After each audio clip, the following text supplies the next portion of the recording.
The older brother was once a fearsome school bully, while the younger brother suffered bullying every single day. And in the end, he was even driven to jump from a building and kill himself, just to support his younger brother's education. Cheolim chose to drop out 3 years ago. After he left school, his younger brother Sol Kim suffered unprecedented bullying. But Sol Kim never told Cheolim about any of it, and Cheolim had been busy making money the whole time and never noticed. It was only after watching Sol Kim die right in front of him that Cheolim finally realized something was wrong. And at Sol Kim's funeral, he received an anonymous video. The content of the video was footage of Sol Kim being bullied. As Cheolim watched Sol Kim in the video, his eyes nearly split with rage. He completely lost control, because both Cheolim and Sol Kim were orphans who had grown up in an orphanage. They had grown up in an orphanage, and because Cheolim was born with a pair of blue eyes, all the other children treated him like a freak. Sol Kim was willing to stay by his side.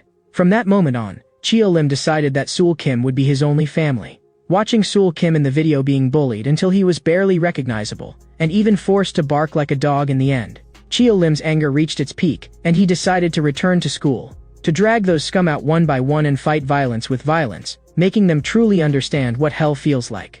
In the blink of an eye, 3 months had passed. Today was the first day of the high school term, but the moment Cheolim walked through the school gate, he saw Youngsu bullying a classmate. The moment he recognized that person as Youngsu, Cheolim did not say a single word and lunged straight at him, using one hand to slam him brutally to the ground. And the instant Youngsu saw those blue pupils, the hair on his whole body stood on end, and his thoughts were dragged back to 2 months earlier. At that time, Youngsu was walking to a billiards hall with his friends when he happened to be seen by Cheolim from across the street. And the instant Cheolim saw Youngsu, his anger exploded on the spot. Because he recognized him, Youngsu was the one in the video who had bullied Sol Kim. So Cheolim quietly followed Youngsu all the way to the billiards hall. And when Youngsu went to the restroom, he blocked him directly inside. Then, without a word of nonsense, he threw a punch. It was vicious and heavy, and it sent Youngsu flying backward on the spot. Looking at Youngsu lying on the ground, Cheolim asked him why he had bullied Sol Kim.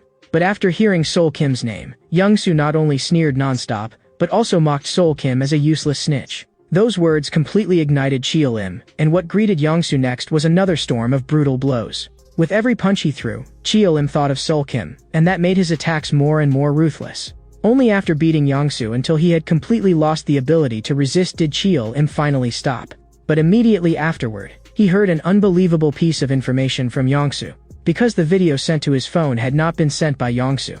And behind the bullying of Sol Kim, there was also someone named Yohan Jong pulling the strings. After learning the identity of the mastermind, Cheolim looked at Youngsu and slowly said, "This is my warning to you, and to everyone who ever bullied Sol Kim. From here on out, the only thing waiting for you is hell." The scene shifts, and Cheolim has already arrived at class 2 of the first year.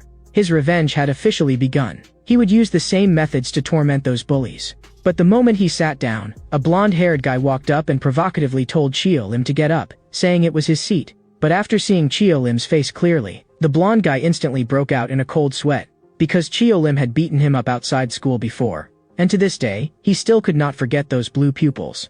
At this moment, the blonde guy hurriedly apologized, saying he had mistaken him for someone else, terrified that if Cheolim got upset, he would beat him savagely again. Just then, a commotion suddenly broke out in the classroom. One student was being bullied by his classmates. Looking at the terrified expression on that student's face, Cheolim could not help but think of Sol Kim. So he directly said to the blonde guy, "Go stop him." Hearing Cheolim's words, the blonde guy was completely dumbfounded. Although he was unwilling, he did not dare refuse at all and could only stiffly walk over. Judging by the way the other side reacted to the blonde guy's attempt to stop them, they clearly did not care at all.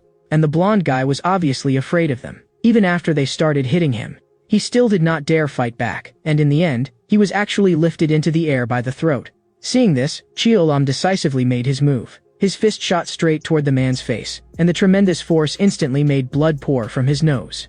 The man immediately struck back after recovering, but this little bit of amateur skill of his was not worth mentioning in front of Cheolim. With a single sidestep, Cheolim easily dodged, then kicked him so hard that he flew several meters away. The man still wanted to keep struggling, but he was interrupted by a teacher who suddenly arrived. Under the teacher's pressure, everyone could only stop for the time being. After class, a long-haired man walked over. "My name is Yuziyoung. You'd better be careful. The person you provoked is no ordinary person in this school." After hearing that, Cheolim did not care at all and directly asked him how much he knew about the school and whether he knew Yohan Jong. The moment he heard the name Johan Zhang, Yuxiang's expression instantly turned cold. At the same time, elsewhere, the once imposing Yangsu was now sprawled on the ground, apologizing non-stop to the person in front of him like a dog, all because he had lost face by being beaten by a first-year student. The one at the head asked whether anyone knew who Chiolim was. Seeing everyone shake their heads and say they did not know, he slowly walked up to Yangsu and kicked him flying with one blow. "I'll give you one more chance. Go teach that Chiolim a proper lesson." After saying that, he turned and left, but after walking a few steps, he suddenly stopped. "Do you know something? I kind of miss Sol Kim. That guy was really interesting." The scene shifts. After school, the blonde guy invited Chiolim to go sing karaoke together, hoping to use the opportunity to bring their four-person group closer. The blonde guy, Chiolim, Yuxiang, and stocky guy. But Chiolim still had a keep-your-distance expression on his face. Clearly, he had no interest in these little groups at all. The only thing he wanted to do now was avenge Sol Kim. And after seeing Chiolim leave, Yuxiang also lost interest in going singing and turned around and left. Stocky guy comforted the blonde guy, saying everyone was probably just too tired on the first day of school. "I like singing. Let's go together, just the two of us." Hearing stocky guy say this, the blonde guy did not respond and only stared at him coldly. Over on Chiolim's side, after he returned to the orphanage, all the children ran out and happily gathered around him, talking. But among the crowd, Sol Kim was nowhere to be seen anymore. The memories instantly surged back. Chiolim could not help but freeze in place, and it was only when the children called out to him that he finally came back to himself. Then he took the children home for dinner. But right after that, something unexpected happened. A child named Hyansu went out to retrieve a soccer ball and was actually noticed by Yangsu. Yangsu had actually found this place. After waiting at home for a long time and still not seeing Hyansu come back, Chiolim finally realized that something had happened. Just as he was about to go out and look for him, his phone suddenly rang. And the moment he answered, what came from the other end was Hyansu's cry for help. "Bastard, you recognize my voice, don't you? Get to the address I sent you immediately, or I can't guarantee what I might do." After saying that, Yangsu hung up the phone directly. Chiolim did not dare waste a second after hearing that and immediately rushed to the address. Inside the warehouse, Yangsu and his companions were chatting idly. One companion asked Yangsu, "Why did you have to kidnap him? Why not just go directly to his place? Are you really that afraid of that guy?" But hearing that, Yangsu forcefully declared that he wanted to completely destroy the other man's life. Just then, a burst of commotion suddenly came from outside, and one of the lackeys stumbled as he shoved the door open. "Boss." Chiolim had arrived. Before he could finish speaking, he was grabbed and thrown inside. That scene left all the thugs present stunned, and they stared fiercely toward the doorway. The one who came was Chiolim. The moment they saw Chiolim enter, the whole group immediately began cracking their knuckles and preparing for a fight. When enemies meet, there is no extra nonsense. No exchange of vicious insults, only a head-on collision of fists landing with solid force. Chiolim fought all the thugs alone, every move ruthless, clearly intending to beat every last piece of trash into the ground. Seeing that Chiolim was so good at fighting, Yangsu resorted to dirty tricks. And he directly took Hyansu hostage, forcing Chiolim to stop, or else he would break one of Hyansu's arms. In order to keep Hyansu from getting hurt, Chiolim had no choice but to stop attacking. And what greeted Chiolim next was a gruel beating from all those thugs. Watching Chiolim being pinned to the ground and brutally beaten, Yangsu was excited to the extreme. He told his companions to keep an eye on Hyansu because he wanted to do it personally, to repay all the pain he had suffered before, and as he said that, he walked step by step toward Chiolim. But when Yangsu saw those blue pupils again, he still could not stop his whole body from trembling. That reaction instantly enraged him again, and he swung his fist furiously, wanting to wash away all his humiliation. But just as Chiolim was being beaten, an unexpected person appeared. Yuxiang actually climbed in through the window, and after climbing in, he successfully ambushed Yangsu's companion, rescued Hyansu, and after doing all that, he held Hyansu and called out to Chiolim. Seeing this, Yangsu completely panicked. Now Chiolim no longer had any weakness, and in the next second, a pair of big hands clamped fiercely onto his shoulders. Yangsu slowly turned his head, and the instant he saw Chiolim, he knew he was finished. But just as the older brother Chiolim was about to make his move against the bully Yangsu, Su Pilsong suddenly appeared behind Chiolim and launched a surprise attack. Facing Su Pilsong's attack, Chiolim did not continue going after Yangsu and instead focused on dealing with Su Pilsong. But Su Pilsong was clearly no ordinary fighter. And for a while, he was actually able to fight Chiolim on even terms. But in the end, Chiolim still caught an opening and smashed a brutal punch into Su Pilsong's waist, forcing him to stagger backward repeatedly. Seeing that Chiolim had suffered such serious injuries and still possessed such terrifying combat power, Su Pil-sung was shocked to the extreme, and he could not help remembering what had just happened. Earlier, when Yuxiang climbed in through the window, Su Pil-sung had already noticed him. But when he clashed with Yuxiang had kept trying to persuade him. Do you really think this is enough to defeat Qialim? What you're doing now will only make things worse. Since you're a senior, why not defeat Qialim fair and square? Or are you also afraid of Qialim, just like Yangsu? To begin with, Su Pil-sung already looked down on things like kidnapping, so he stopped bothering with Yuxiang and directly let him take Hyensu away. Now that he had seen Qialim's terrifying fighting strength, he decided to use all his power in this battle. And after seeing Su Pil-sung get hit, Yangsu hurriedly told the lackeys beside him to go help. But the moment Su Pil-sung heard that, he immediately spoke up to stop them. He wanted to defeat Qialim fair and square. After saying that, Su Pil-sung suddenly launched a fierce thrust, exploding with all the power in his body as he charged straight at Qialim. But in the very next second, he froze, because Qialim had actually dodged his attack in an instant. Then, seizing the opening after Su Pil-sung made his move, Qialim smashed a heavy punch into his chest. After that, a storm of attacks rained down one after another, and this time, Su Pil-sung was completely defeated. Clearly, Su Pil-sung's strength was nowhere near Qialim's. After seeing Su Pil-sung defeated, everyone present was stunned. They never imagined that Qialim could be this strong. Yangsu panicked on the spot even more. And as he watched Qialim walk toward him step by step, he turned and ran in terror. But because he was too flustered, he lost his footing and crashed heavily to the ground. As Qialim planted one foot on him, Yangsu began begging frantically for mercy, hoping Qialim would spare him, but there was no way Qialim would let him go. Then came a sharp crack, and Yangsu's arm was brutally snapped in two. That scene directly scared everyone behind them completely senseless. After dealing with everyone, Qialim slowly walked out of the warehouse, and Yuxiang was standing right outside. After learning that Hyensu had already been sent back to the orphanage, Qialim asked him how he had known about this place. Yuxiang replied mysteriously that someone had told him, but he did not know who that person was either. However, that person was probably very close to Sol Kim. And after returning to the orphanage, Qialim suddenly discovered that a classmate had come to the yard. This person was the very one who had tipped Yuxiang off. Qialim directly asked who he really was and why he was helping him. But unexpectedly, the other person directly revealed the relationship between Qialim and Sol Kim. Hearing him calmly say those things, Qialim instantly became agitated and suddenly grabbed him by the collar. Who exactly are you? Actually, I'm the same as you, but I wasn't able to help Sol Kim. My name is Baek-sung Hyen, and I'm Sol Kim's friend. The reason I know this place is because Sol Kim brought me here before. At the time, you were at work, so you didn't see me. I saw you in a photograph, remembered your face, and then today, on my way home after school, I saw you. I was about to go find you, but then I saw Hyensu being dragged away, so I went to get that guy for help. After hearing Baek-sung Hyen's explanation, Qialim finally let down his guard and asked what exactly Sol Kim had gone through at school.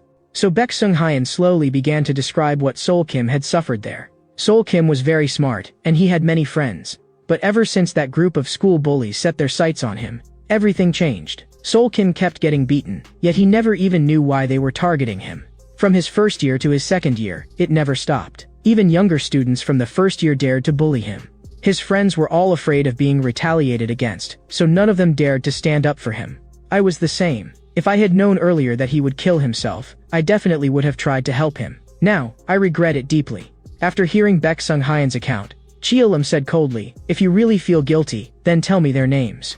After hearing that, Baek-sung Hyen asked with a conflicted expression, can you really destroy those bastards? Yes, I'll destroy them completely, and I won't let them lay a single finger on you.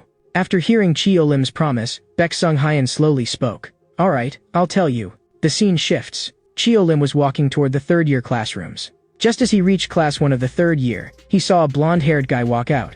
And when the blonde guy saw Qialim, he recognized him immediately. Aren't you that first-year new student? Looking at the name on the blonde guy's clothes, Qialim immediately recalled Baek-sung Hyen's words. Chang Yanjiang, starting from our first year. He often locked Sol Kim in the cleaning closet, then beat him with things like mops. At that thought, the blue light in Qialim's eyes surged instantly, and he grabbed the other guy by the head and slammed it viciously against the door. As Chang Yunjian was shoved aside, the scene inside the classroom came into view. This person is Hyenbaek. He often threatened Sol Kim during class and exams, forbidding Sol Kim from getting high scores and forcing him to score lower than him.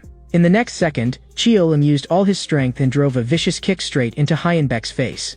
This person is Ji Sang-ho. Like Hyenbaek and Chang Yunjiang, he often beat, insulted, and humiliated Sol Kim. This person is Kim Junho. He often extorted money from Seol Kim.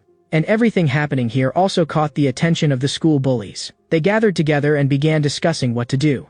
Gi-ha Kim, ranked 6th at Wonol High School, believed that Cheolim was nothing more than a coward who only bullied the weak. If Cheolim dared come looking for him, he would definitely beat Cheolim flat. The moment Gi-ha Kim finished speaking, Choi Sung-min, who was ranked 5th, echoed him. Ji-min, ranked 2nd, also stepped forward and asked what they should do now. If they did nothing, the order within the school would collapse. Yohan Jong, standing nearby, said that Cheolim was only going after 2nd and 3rd year students. Clearly, he was taking revenge for Seol Kim. But the question was, why had Seol Kim not told Cheolim about these things back then? Hearing that, Gi-ha Kim beside him thought it was perfectly normal. He said that if Seol Kim had told Cheolim, it would have been the same as begging mercy from a junior. After all, Cheolim was only a first-year student, and if Seol Kim had not killed himself, he would already be in his 3rd year now. After hearing that, Yohan Jong immediately realized it. Who would have thought, Gi-ha Kim, you can actually use your brain too. But this scene does remind me of Taesu. Back then, Taesu was also a first year when he beat up all the 2nd and 3rd years. At this point, Gi-ha Kim was already tired of listening and directly declared that he was going to beat that guy up right now. But Yohan Jong beside him stopped him, saying that now was not the time. Do you know why Taesu was expelled? It was because Seol Kim killed himself, and right now our school is in its most vulnerable state. What do you think would happen if we provoked a new student right now? We can wait until he causes even bigger trouble in the school. At that time, that will be our chance to act. Looking at his current state, we may not have to wait very long. After saying all that, Yohan Jong looked forward. What do you think? This person is Ma Kyung, the one ranked number 1 at Wonol High School. In the office, the teacher was continuously scolding Cheolim. Did you come to school to fight?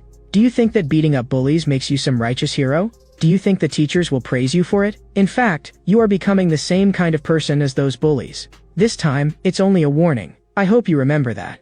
And right after Cheolim walked out of the office, Yuzeong found him. We've decided to follow you. To all you upperclassmen in the 2nd and 3rd years, you're finished. At the same time, elsewhere, the 2nd and 3rd year students also gathered together and began discussing how to deal with Cheolim. Among them were Chang Yin-jong and others who had been beaten by Cheolim.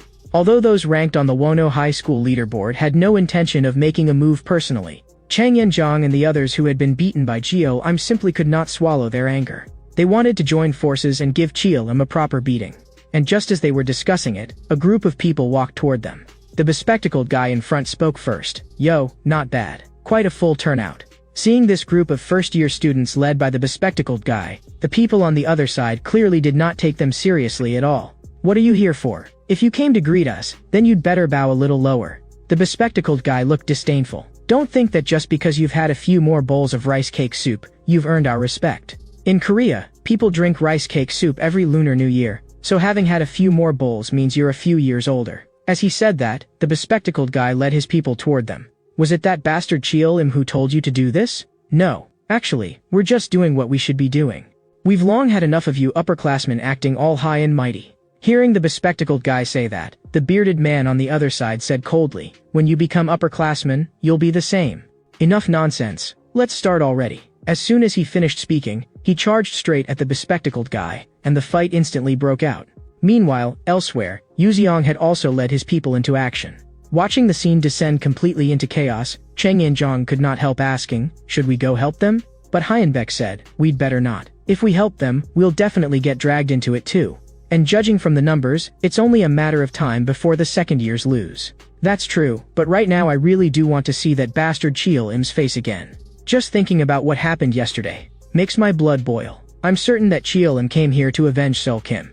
Listening to him, Chang Yin-jong could not help laughing.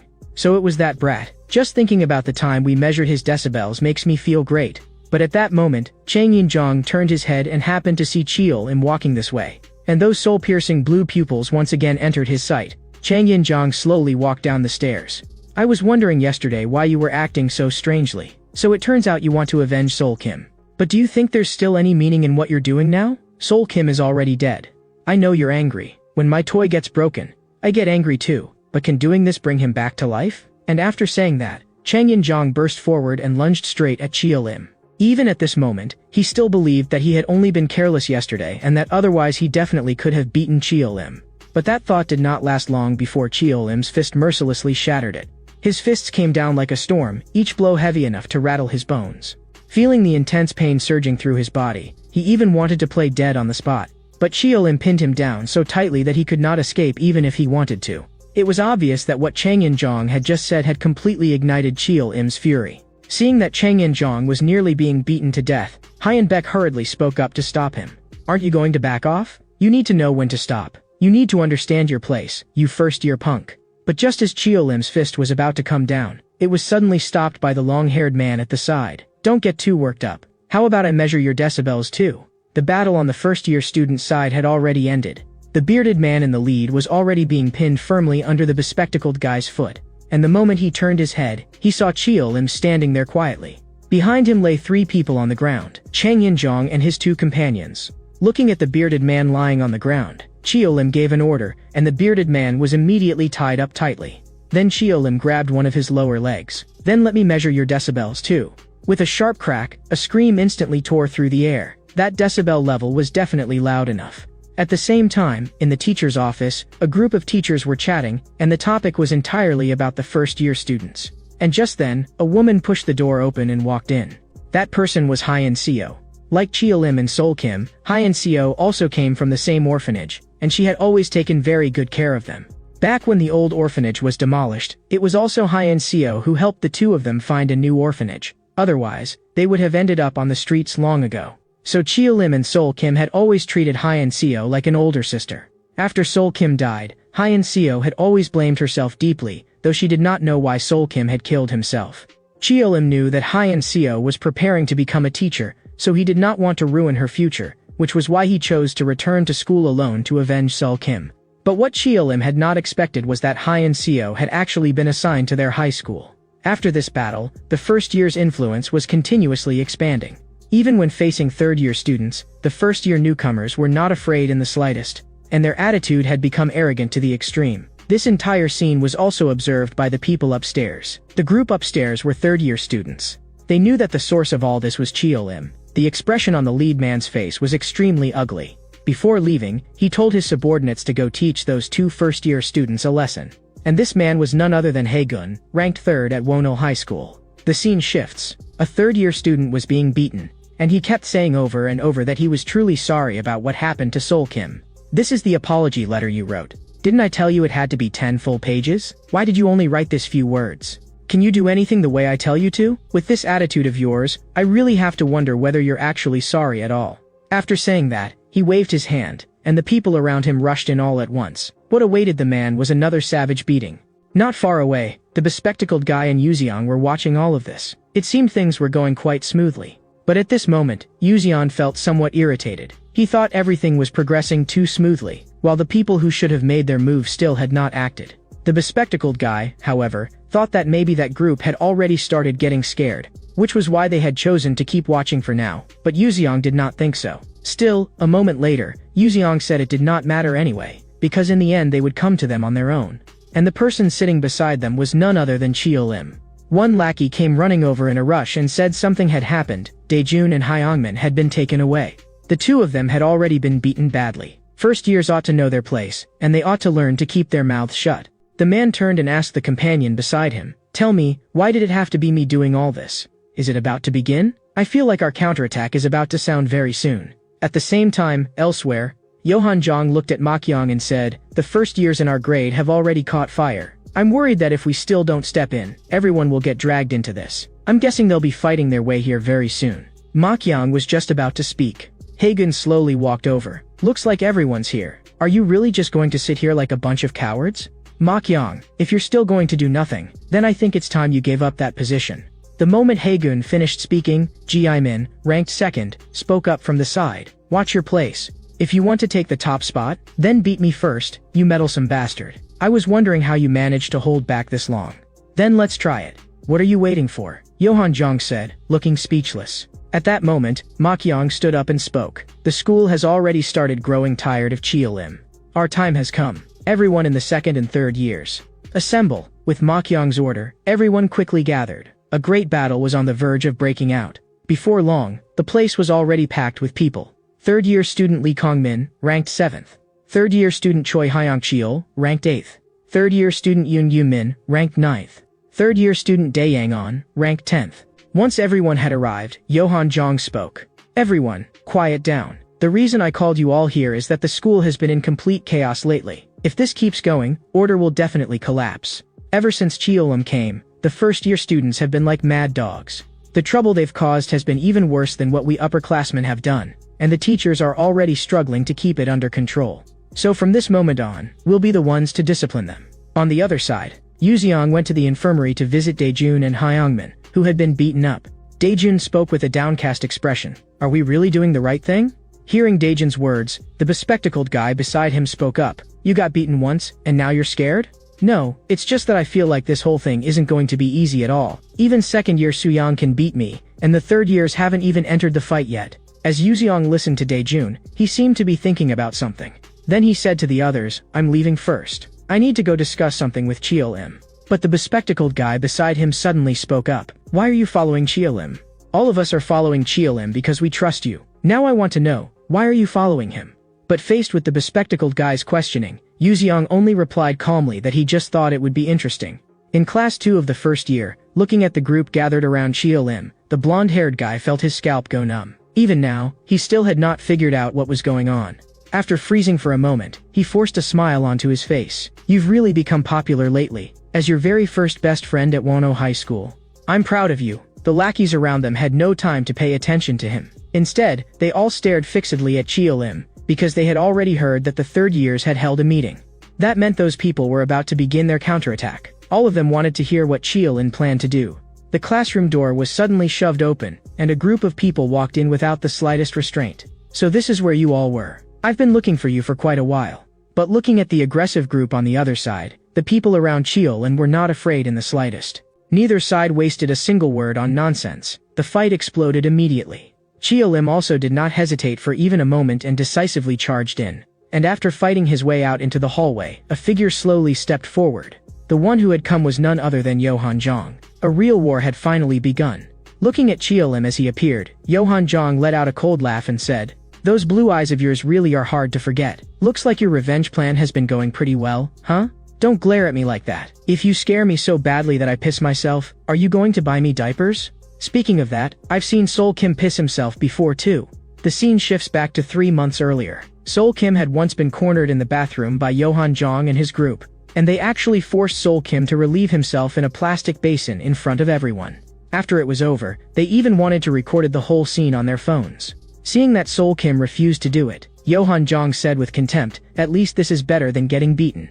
At that moment, all that remained in Sol Kim was humiliation and despair. He wanted to resist, but he simply did not have the courage. Seeing that Sol Kim still had not moved, Johan Jong finally lost patience. With just a glance from him, the thugs behind him immediately understood and forcibly pinned Sol Kim down, then began pouring something into his mouth. The urge to urinate, which he had already been barely holding back, completely slipped out of control at that moment, and a large patch of Sol Kim's pants was instantly soaked. Johan Jong was thrilled and immediately took out his phone and started filming like crazy. The scene returns to the present, and Johan Jong is still provoking him non-stop. What do you think of that video? Do you like it? If you do, I can send you the rest of it too. So it turned out that the person who had sent that video to Cheolim back then was Johan Jong. At this moment, Cheolim's rage finally spiraled completely out of control, surging straight to his head. He suddenly rushed forward and lunged directly at Johan Jong. But looking at Cheolim charging toward him, Johan Jong appeared unusually relaxed. You look pretty scary right now, but I'm not good at fighting, so I'll let someone else play with you. As soon as Johan Jong finished speaking, Gi-ha Kim suddenly rushed out from the side. The two instantly became entangled in combat, and as Gi-ha Kim fought, he kept spewing trash talk.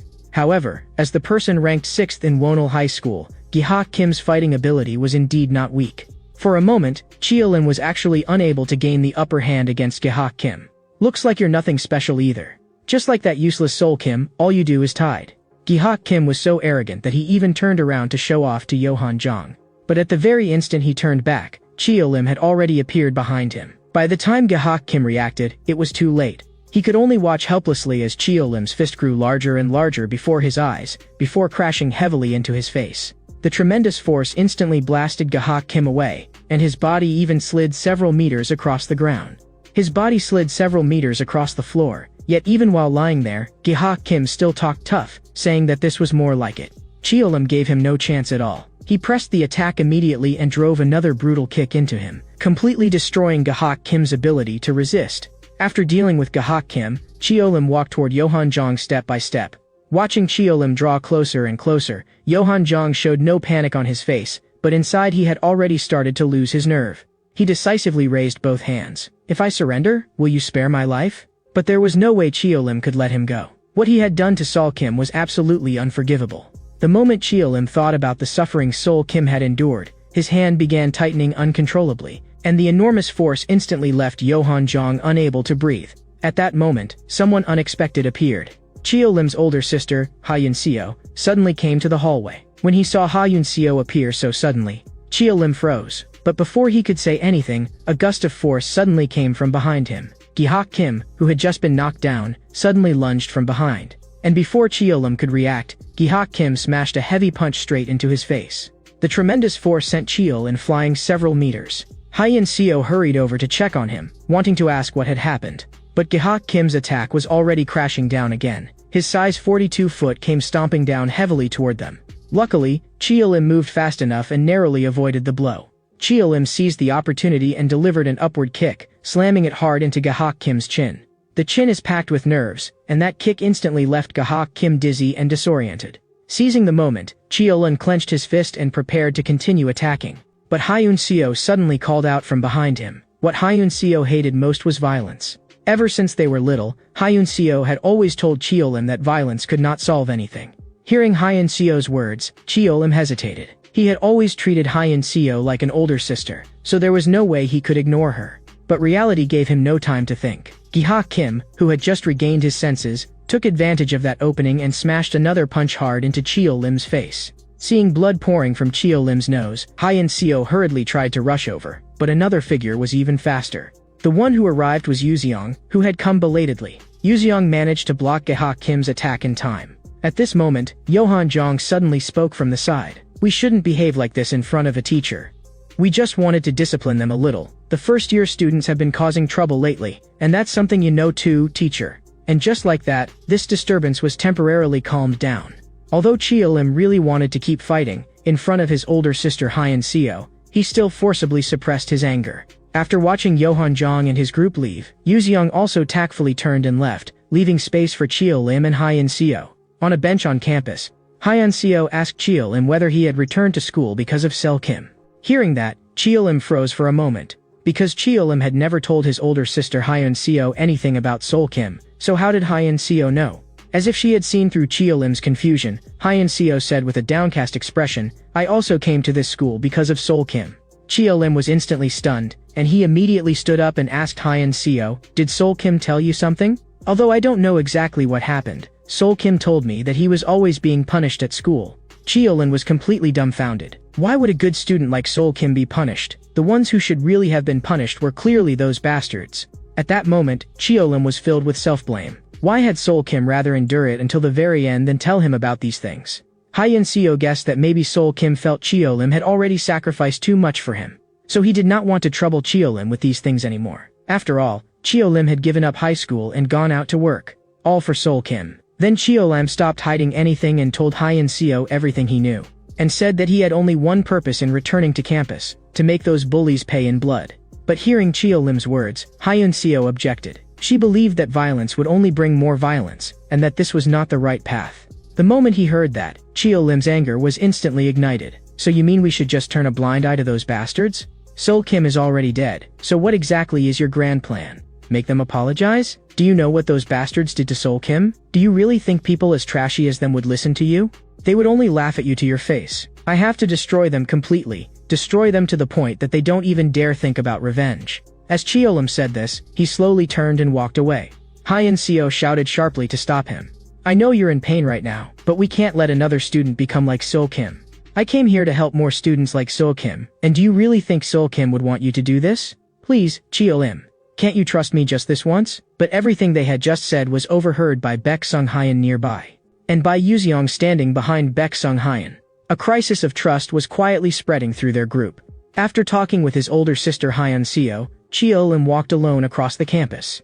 His mind could not help drifting back to his middle school days. Back then, because he got into a fight, the school had summoned a guardian, and after Hyun Seo rushed over, she was actually slapped by the other party. At that moment, the instant he saw the other side make a move, Cheolim completely exploded. The other side had clearly provoked him first, and he had only been acting in self-defense, so why was Hyun Seo the one who ended up hurt?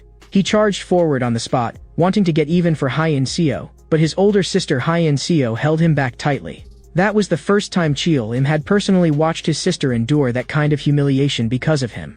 And it was from that moment on that Cheolim swore he would never again let his older sister Hyun Seo suffer any insult.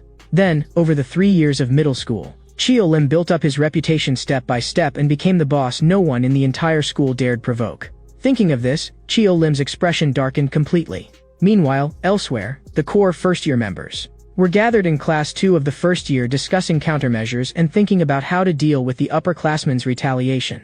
The bespectacled guy suggested ending things quickly and taking the initiative to lead people into a counterattack before the upperclassmen could make the first move.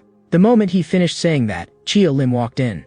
After seeing Cheolim come in, the bespectacled guy immediately asked what exactly he meant. But no one expected that Cheolim would suddenly say that he was withdrawing, and that from now on, his affairs had nothing to do with them anymore. Haesong was instantly filled with anger. Do you think you can accomplish all this by yourself? Just as Haesong was about to rush up and question Cheolim, Yuzeong stopped him.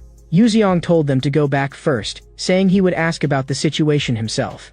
After Yuzeong spoke, Haesong and the bespectacled guy could only leave first. After everyone left, Yuzeong asked Cheolim what had happened. Are you not planning to take revenge anymore, or does this have something to do with that teacher? But Cheolim did not want to explain too much. He only told Yuzeong not to get involved anymore either. Do you think the current situation is still that simple? I don't know what you're really thinking, but this matter is no longer as simple as you think. The entire first year had already been dragged into this, and now no one could stay out of it anymore. After school, Haesong and the others went to the billiards hall, and all of them were very dissatisfied with Cheolim. It was clearly because Cheolim needed help in the first place that they had gathered together, so how could he just say he was quitting and be done with it? They even felt that Cheolim was scared. The bespectacled guy's group was also gathered together discussing this matter. Although the bespectacled guy did not say it openly, he really did have doubts in his heart about what Cheolim had done. Elsewhere, the two red-haired guys in the convenience store were also discussing this. The red-haired one told his companion that he had heard Cheolim's name before at another school. Back then, Cheolim had once been the boss of that school, and at that time Cheolim had even been his upperclassman, though he did not know whether it was the same person. The red-haired one also said that no matter whether Cheolim wanted to quit now or not, he would see this through to the end. The two planned to go talk to the various first-year leaders next week, gather everyone together, and catch the other side off guard. But just as the two red-haired guys were talking, a group of upperclassmen suddenly blocked their way. No need to wait until next week. We can have a good talk right now. Meanwhile, at the billiards hall, Haesong and the other two were also surrounded by a group of upperclassmen. The same thing was happening to the three with the bespectacled guy. All of the first year's leading figures were approached at the same time, and the bespectacled guy and his companion were already close to collapsing just from facing Suyang alone. The bespectacled guy's glasses were knocked clean off. I heard you were the ones who stirred up this whole mess, so I was actually looking forward to it, but the result is very disappointing. Do you really think this is enough to beat the second and third years? The unconvinced bespectacled guy still wanted to fight back, but in the face of Suyang's absolute strength, everything was like an ant trying to shake a tree. Before long, the bespectacled guy and his companion were both beaten to the ground by Suyang. As for the other person, Yang Ho, he had already run away right at the beginning of the fight, and after escaping, the first person he contacted was Yuzeong. After learning the news, Yuzeong did not dare waste even a second and immediately rushed over. After seeing Yang Ho, Yuzeong immediately pressed him about what had happened. Yang Ho told Yuzeong everything about Suyang attacking them, and also said that he had tried contacting the others as well. But he could not reach anyone at all, so presumably the others had all been beaten too. After figuring out the situation, Yang Ho took Yuzeong to the scene. By then the fight was already over, and the bespectacled guy and the other one were lying on the ground covered in injuries. Looking at Jonghan, Yang Ho said guiltily, "I'm sorry, I ran away just now." But Jonghan did not blame him, because at that time someone had to go notify Yuzeong. At that moment, Jonghan suddenly said, "How about we just apologize to them and quietly end this fight? They're really too strong." It seemed that this attack had completely scared Jonghan. After hearing that, Yuziang said, "Do you think that if we apologize, they'll really let us go?" But Zhonghan felt that if we apologize, at least they'll stop. Otherwise, if this keeps going, our school lives will only become more and more miserable. At that moment, the bespectacled guy asked Yuziang, "What exactly is going on with Chio Lim? Is he really planning to stand by and do nothing?" After hearing this, Yuziang did not answer. He only told the bespectacled guy, "Go to the hospital first and get your wounds treated. We'll talk about everything else later." The next day, the first-year students were all privately talking about what had happened yesterday. And every bit of it was heard clearly by Chio Lim as he passed by. After walking into the classroom, Chio Lim saw at a glance that Yuziang was sitting in his seat. And after seeing Chio Lim come in, Yuziang spoke directly, saying that everyone else had already been beaten, and that the upperclassmen's next target would most likely be them. But after hearing that, Chio Lim showed no reaction at all. Yuziang could not hold it in anymore, and suddenly stood up. "We can go find the second and third-year upperclassmen right now. We don't even need anyone else. Just the two of us are enough." Hearing that, Chio Lim was a little puzzled. "Didn't you say that you didn't want to take part in a gamble with no chance of winning? Why have you changed now?" "I did say that, but the Chio Lim from that other place would never have cared about something like this." Chio Lim was clearly stunned. The fact that Yuziang said this meant he knew about Chio Lim's past. Just as he was about to press Yuziang on who he really was, a voice suddenly interrupted him. Haesong and the red-haired guy had arrived. They were already prepared to go find those upperclassmen and take revenge. Not long before that, Johan Zhang had first asked his subordinate how things were going. The subordinate said that the message had already been delivered, and that the first years would go deal with Chio Lim. But when he heard that, Gi-hak Kim beside him immediately asked Johan Zhang what exactly he was trying to do. Johan Zhang said it was nothing. He had only sent people to deliver a message to the first years. If they still wanted to keep staying at this school, they had to get rid of Chio Lim first. Besides, he had never expected to bring Chio Lim down in one shot anyway, but that guy had one fatal weakness. And that was his older sister, Ha-Yun Seo. Elsewhere, Chio Lim and Yuziang followed Haesong outside. Looking at Yuziang, Haesong said, "Yuziang, if we want to keep surviving here, then we have to teach Chio Lim a lesson first. That's what the upperclassmen want." Hearing that, Yuziang froze for a moment. "So this is why you called everyone here?" "That's right. Chio Lim started all of this in the first place, but now even he himself doesn't want to continue. Come here, Yuziang. You should stand with us. There's no need for you to ruin your school life for someone you barely even know." Seeing that Yuziang was still hesitating, Haesong continued, "Actually, there's another way. That is, Chio Lim can go deal with those upperclassmen right now. If he does that, everything will end." Chio Lim spoke calmly. "I already said it. I won't repeat the same thing a second time.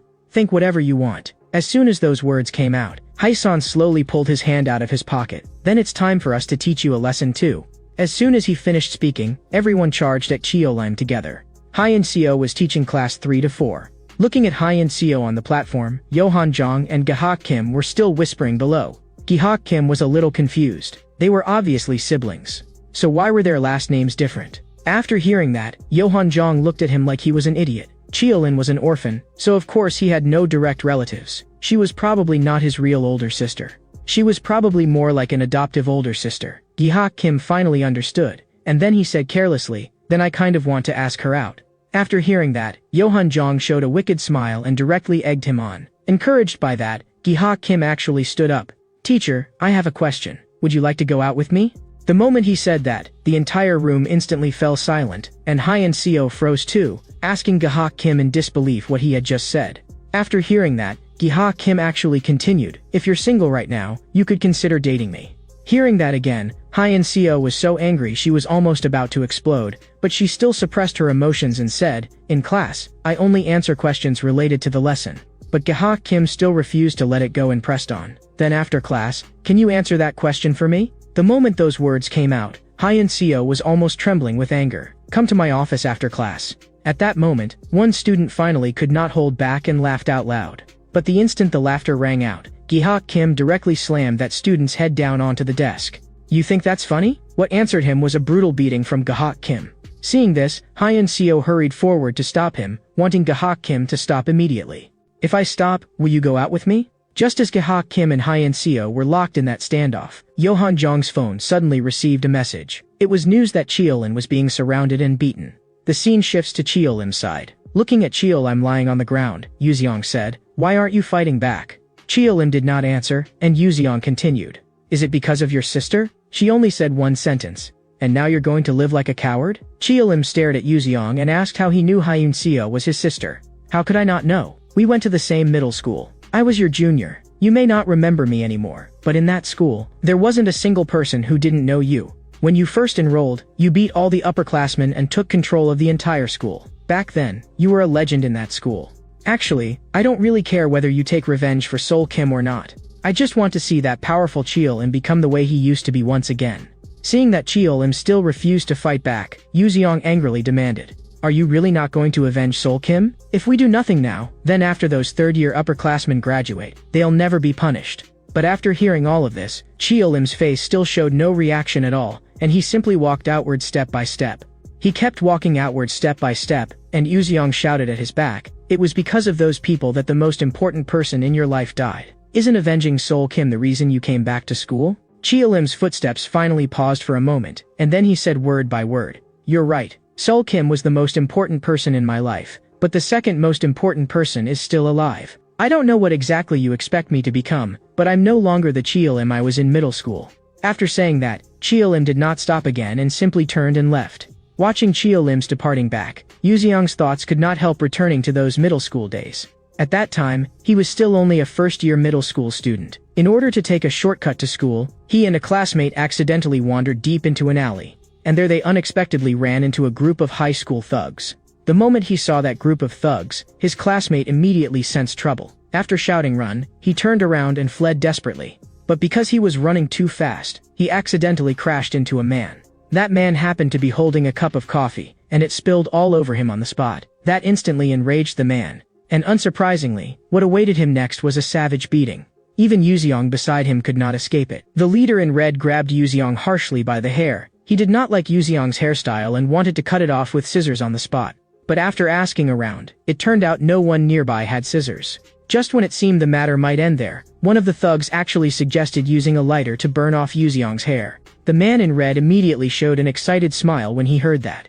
Yuziong was shocked and furious. Of course he wanted to fight back, but he was no match for this group of thugs at all. Just when he was almost completely in despair, Chiolim also happened to walk into the alley and just happened to catch these school bullies picking on Yuziong. And the moment he saw Yuziong's school uniform, Chiolim immediately realized that Yuziong was a student from his own school. But seeing Chiolim and another person walk over without the slightest fear, one of the thugs immediately stepped up with a hostile expression. "Do you know what kind of place this is?" After hearing that, the red-haired guy was not intimidated in the slightest. "I'd like to know too. Where exactly are we right now?" Seeing how arrogant Chiolim and the other guy looked, the other side could not be bothered to waste words and charged all at once. But Chiolim and the other guy only got more excited and rushed straight at them. During the fight, they even casually made a bet on who could knock down more people. As a famous figure at school, there had originally been no one who did not know Chiolim. Of course Yuziong recognized him too, and at that moment, the image of Chiolim was carved deeply into Yuziong's mind. From that day on, Yuziong secretly swore to himself that he would definitely become stronger, and that one day he would stand proudly by Chiolim's side. And as expected, there was no surprise at all. This group was simply no match for Chiolim, and before long, all of them had been beaten to the ground. The scene returns to the present. Yuziong was sitting alone on campus, and all that kept echoing in his mind were Chiolim's words from earlier. Third-year Suyong suddenly walked over to him. "As a student, you really shouldn't be skipping class right now." It was obvious that the few of them had come with bad intentions. Looking at Suyong and the other two appearing before him, Yuziong was puzzled, but before he could speak, Suyong spoke first. "Didn't we have a deal? As long as you made a move against Chiolim, we would let you go. So, did you do it?" Yuziong looked disdainful. "Let me go? I think the older you get, the more nonsense you talk." Seeing that Yuziong refused to stand on their side, Suyong continued, "Why do you have to protect a nobody like him? Do you really think that bastard Chiolim has a chance to control the whole school? Don't think too highly of yourself. You'd better just follow us and peacefully enjoy your school life. You know what? I just happen to be in a really bad mood right now. So why don't I use the three of you to have a little fun?" At the same time, in the office, Hyun Seo called Kaha Kim and Yohan Jong over, and she demanded that they write an apology letter. Anyone who did something wrong should accept punishment, and Yohan Jong had to write one too. Looking at the apology letter in his hand, Yohan Jong seemed puzzled as to why he also had to write one. Hyun Seo said that was because Yohan Jong had also participated in the fight the day before yesterday. After hearing that, Yohan Jong seemed to understand something, and then he asked, "Then did Chiolim write one?" The moment those words came out, Hyun Seo instantly fell silent. Gi-ha Kim chimed in from the side too, saying that they had only been disciplining Cheolim that time, because Cheolim often attacked upperclassmen. After saying that, Gi-ha Kim directly leaned close to Hyun Seo. Do you know Cheolim? Looking at Hyun Seo's reaction, Yohan Jong slowly said, it seems teacher Hyun Seo really does know Cheolim. If you know Cheolim, then you must know Sol Kim too. At the mention of the name Sol Kim, Hyun Seo's whole body instantly tensed up. Even her fists unconsciously clenched. The two of you used to bully Sol Kim, didn't you? The two of you used to bully Sol Kim, didn't you? But after hearing that, Yohan Jong directly denied it, saying that at the time they had only been playing with Sol Kim, and that Sol Kim himself had been having fun too.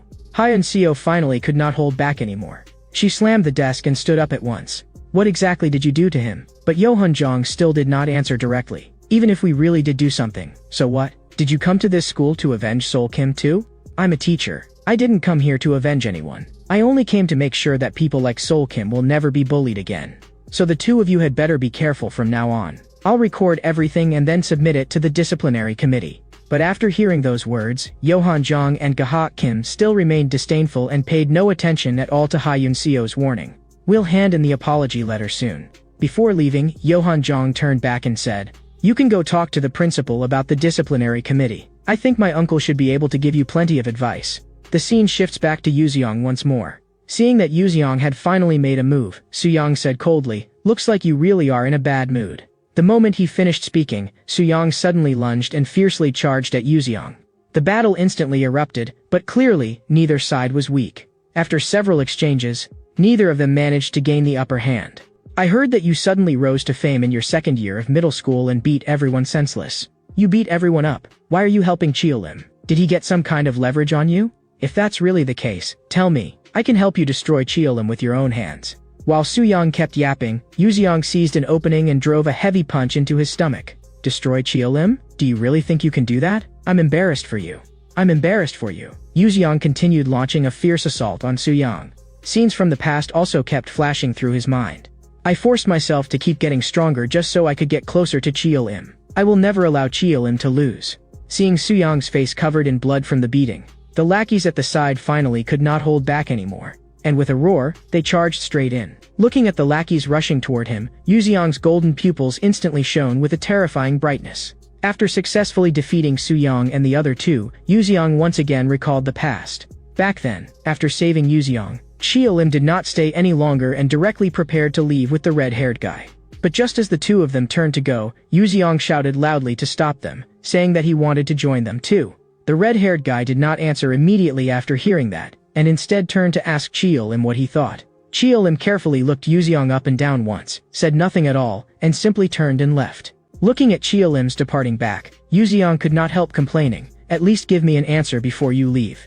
That's really rude. Hearing that, Cheolim paused and slowly spoke. Go settle things completely with the guy you just beat up. If you can win, then come find me. Hearing Cheolim say that, Yuzeong seemed to understand something and quietly looked toward the thug on the ground. The scene pulls back to the present once again, just as Yuzeong was still sunk in his memories. Someone suddenly appeared behind him and delivered a vicious kick straight to Yuzeong's head.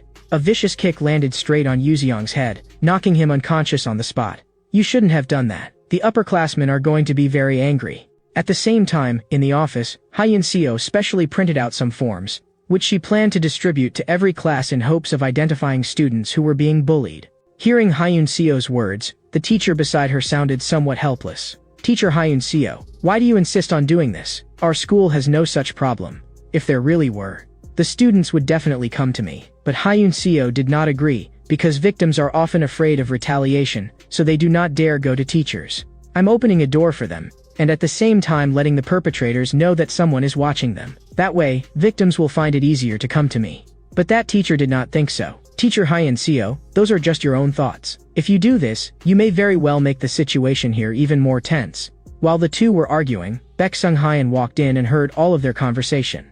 That teacher felt that Hyun Seo was simply taking things too seriously. You only came here this year, so you may not know this, but last year a student died because of bullying. The school still hasn't recovered from that incident, so if you really do this, you may cause major trouble.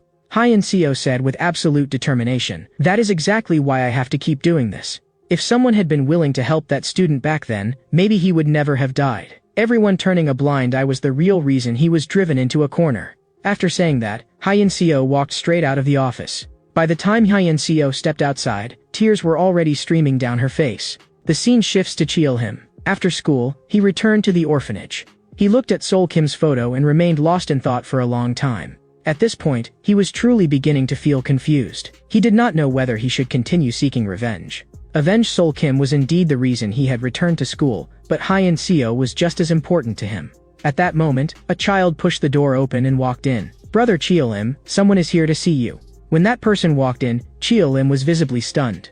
Cheol-lim was surprised, because the person who had come was the bespectacled guy. He had not expected him to be able to find this place. Looking at the bespectacled guy, Cheol-lim asked with a puzzled expression, "How did you find this place? How exactly did you find this place?" The bespectacled guy immediately said, "Yuzeong is in the hospital right now. He got into a fight with several second years. I came here to tell you that, and I don't think this is all your fault. Even though you dragged us into this matter, in the end, we were willing to do it ourselves.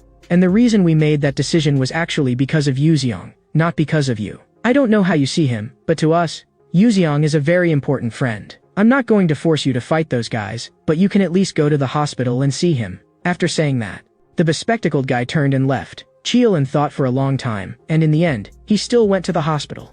Then, he saw Yuzeong in the hospital room. At that moment, Yuzeong's injuries were not light at all. Several layers of bandages were wrapped around his head. Cheol-lim and Yuzeong went downstairs. Looking at Yuzeong, who had been beaten into that state, Cheol-lim felt uneasy. "I already told you not to get involved." "No, Cheol-lim, I was only doing what I had to do. The old you was really good to me. You were completely different from those school bully thugs. You were so strong that no one could ignore you. What you said to me always stayed in my heart, so I made up my mind that I had to become stronger. Not long after you said those things, I ran into that group again.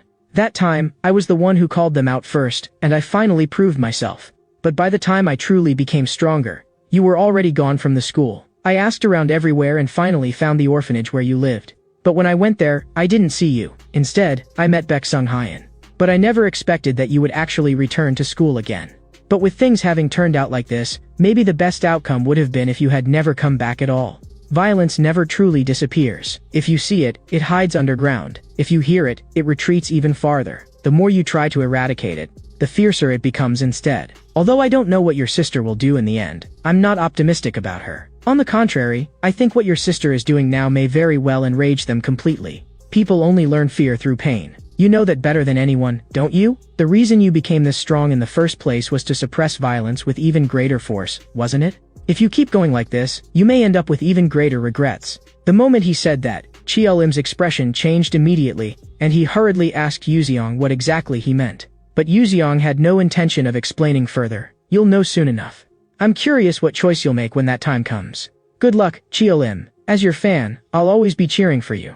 It was the start of a new school day again, and at the gate of Wonul High School, students were walking into campus one after another. But just then, a blonde-haired guy in slippers, with a skull tattoo on his leg, slowly walked onto the school grounds. The appearance of this new figure seemed likely to make the school even more chaotic. At the same time, in the school office, Hyeon-seo was looking at the forms in her hand, and her mind involuntarily drifted back to the past. At that time, she had gone to see Sol Kim, only to find that he seemed to be desperately hiding something. Before she could see clearly, Sol Kim had already asked her to leave. After going outside, Hyeon-seo and Sol Kim chatted idly for a while. At that time, Hyeon-seo was actually already preparing for the teacher certification exam. But seeing how listless Sol Kim looked, Hyeon-seo never thought in the direction of bullying at all. She only assumed that Sol Kim and Cheol-lim had had an argument. She even kept trying to persuade Sol Kim not to keep fighting with Cheol-lim. But after hearing that, Sol Kim repeatedly denied it. After hearing that things between them had not reached an irreparable point, Hyeon-seo finally felt somewhat relieved. But Sol Kim suddenly asked in a dispirited voice what kind of teacher she wanted to become in the future. Hearing that question, Hyeon-seo thought for a long time before speaking. "How about you tell me first what kind of teacher you want?" Sol Kim fell silent for a moment after hearing that, then finally smiled and replied, "No matter what kind of teacher you become in the end, I hope you go to a peaceful school." After hearing that, Hyeon-seo also smiled and looked at Sol Kim. But a few days later, Hyeon-seo suddenly received a call from Sol Kim. Hearing Sol Kim's slurred voice, Hyeon-seo immediately asked anxiously what had happened. At that moment, Sol Kim finally said the words, "I'm being punished." The moment those words came out, Hyeon-seo instantly panicked. "What do you mean? What exactly do you mean by punished?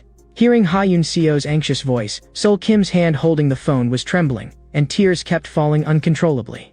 I'm sorry, Ha-Yoon Seo. After saying that, Sol Kim threw the phone away directly. No matter how Ha-Yoon Seo called out to him, there was never any response again. And that call was the last phone call Sol Kim made before jumping to his death.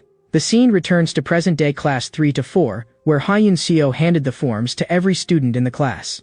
If you know someone who may need help, or if you yourself need help, just fill out this form and place it on my desk. I will help you. If someone is going through pain, then we have to reach out. What you write will be kept confidential, so don't be afraid. Write down the truth. At the same time, in class 3 to 2, Baek Sung-hyun looked at the form in his hand and did nothing for a long while. He was wondering whether something like this could really be kept confidential. In truth, he was not the only one who doubted it. Everyone else doubted it too.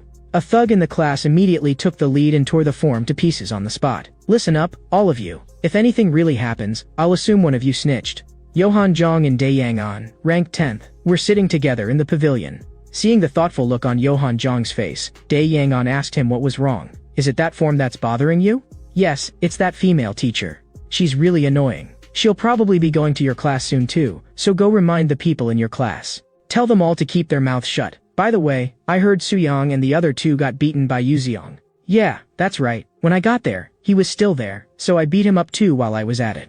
It's a real pity. He was the only first year worth anything. Anyway, we've already cut off Cheo-lim's limbs, so now he can only crawl. By the way, a transfer student came to the second year, and I think he can make the others quiet down. Speak of the devil, and he appears. The moment Dae Hang-on finished speaking, the transfer student in slippers walked over. This place looks nice. Excuse me, is this the smoking area? Hearing that, Yohan Jong looked up at him and said, You're the new transfer student, right? You look like trouble. Why did you transfer here? Hearing Yohan Jong's question, the transfer student said arrogantly, That's my personal business. I don't want to answer you fine. Whether you answer or not isn't important. What matters is your attitude. Then what kind of attitude should I have? Should I kneel and talk to you?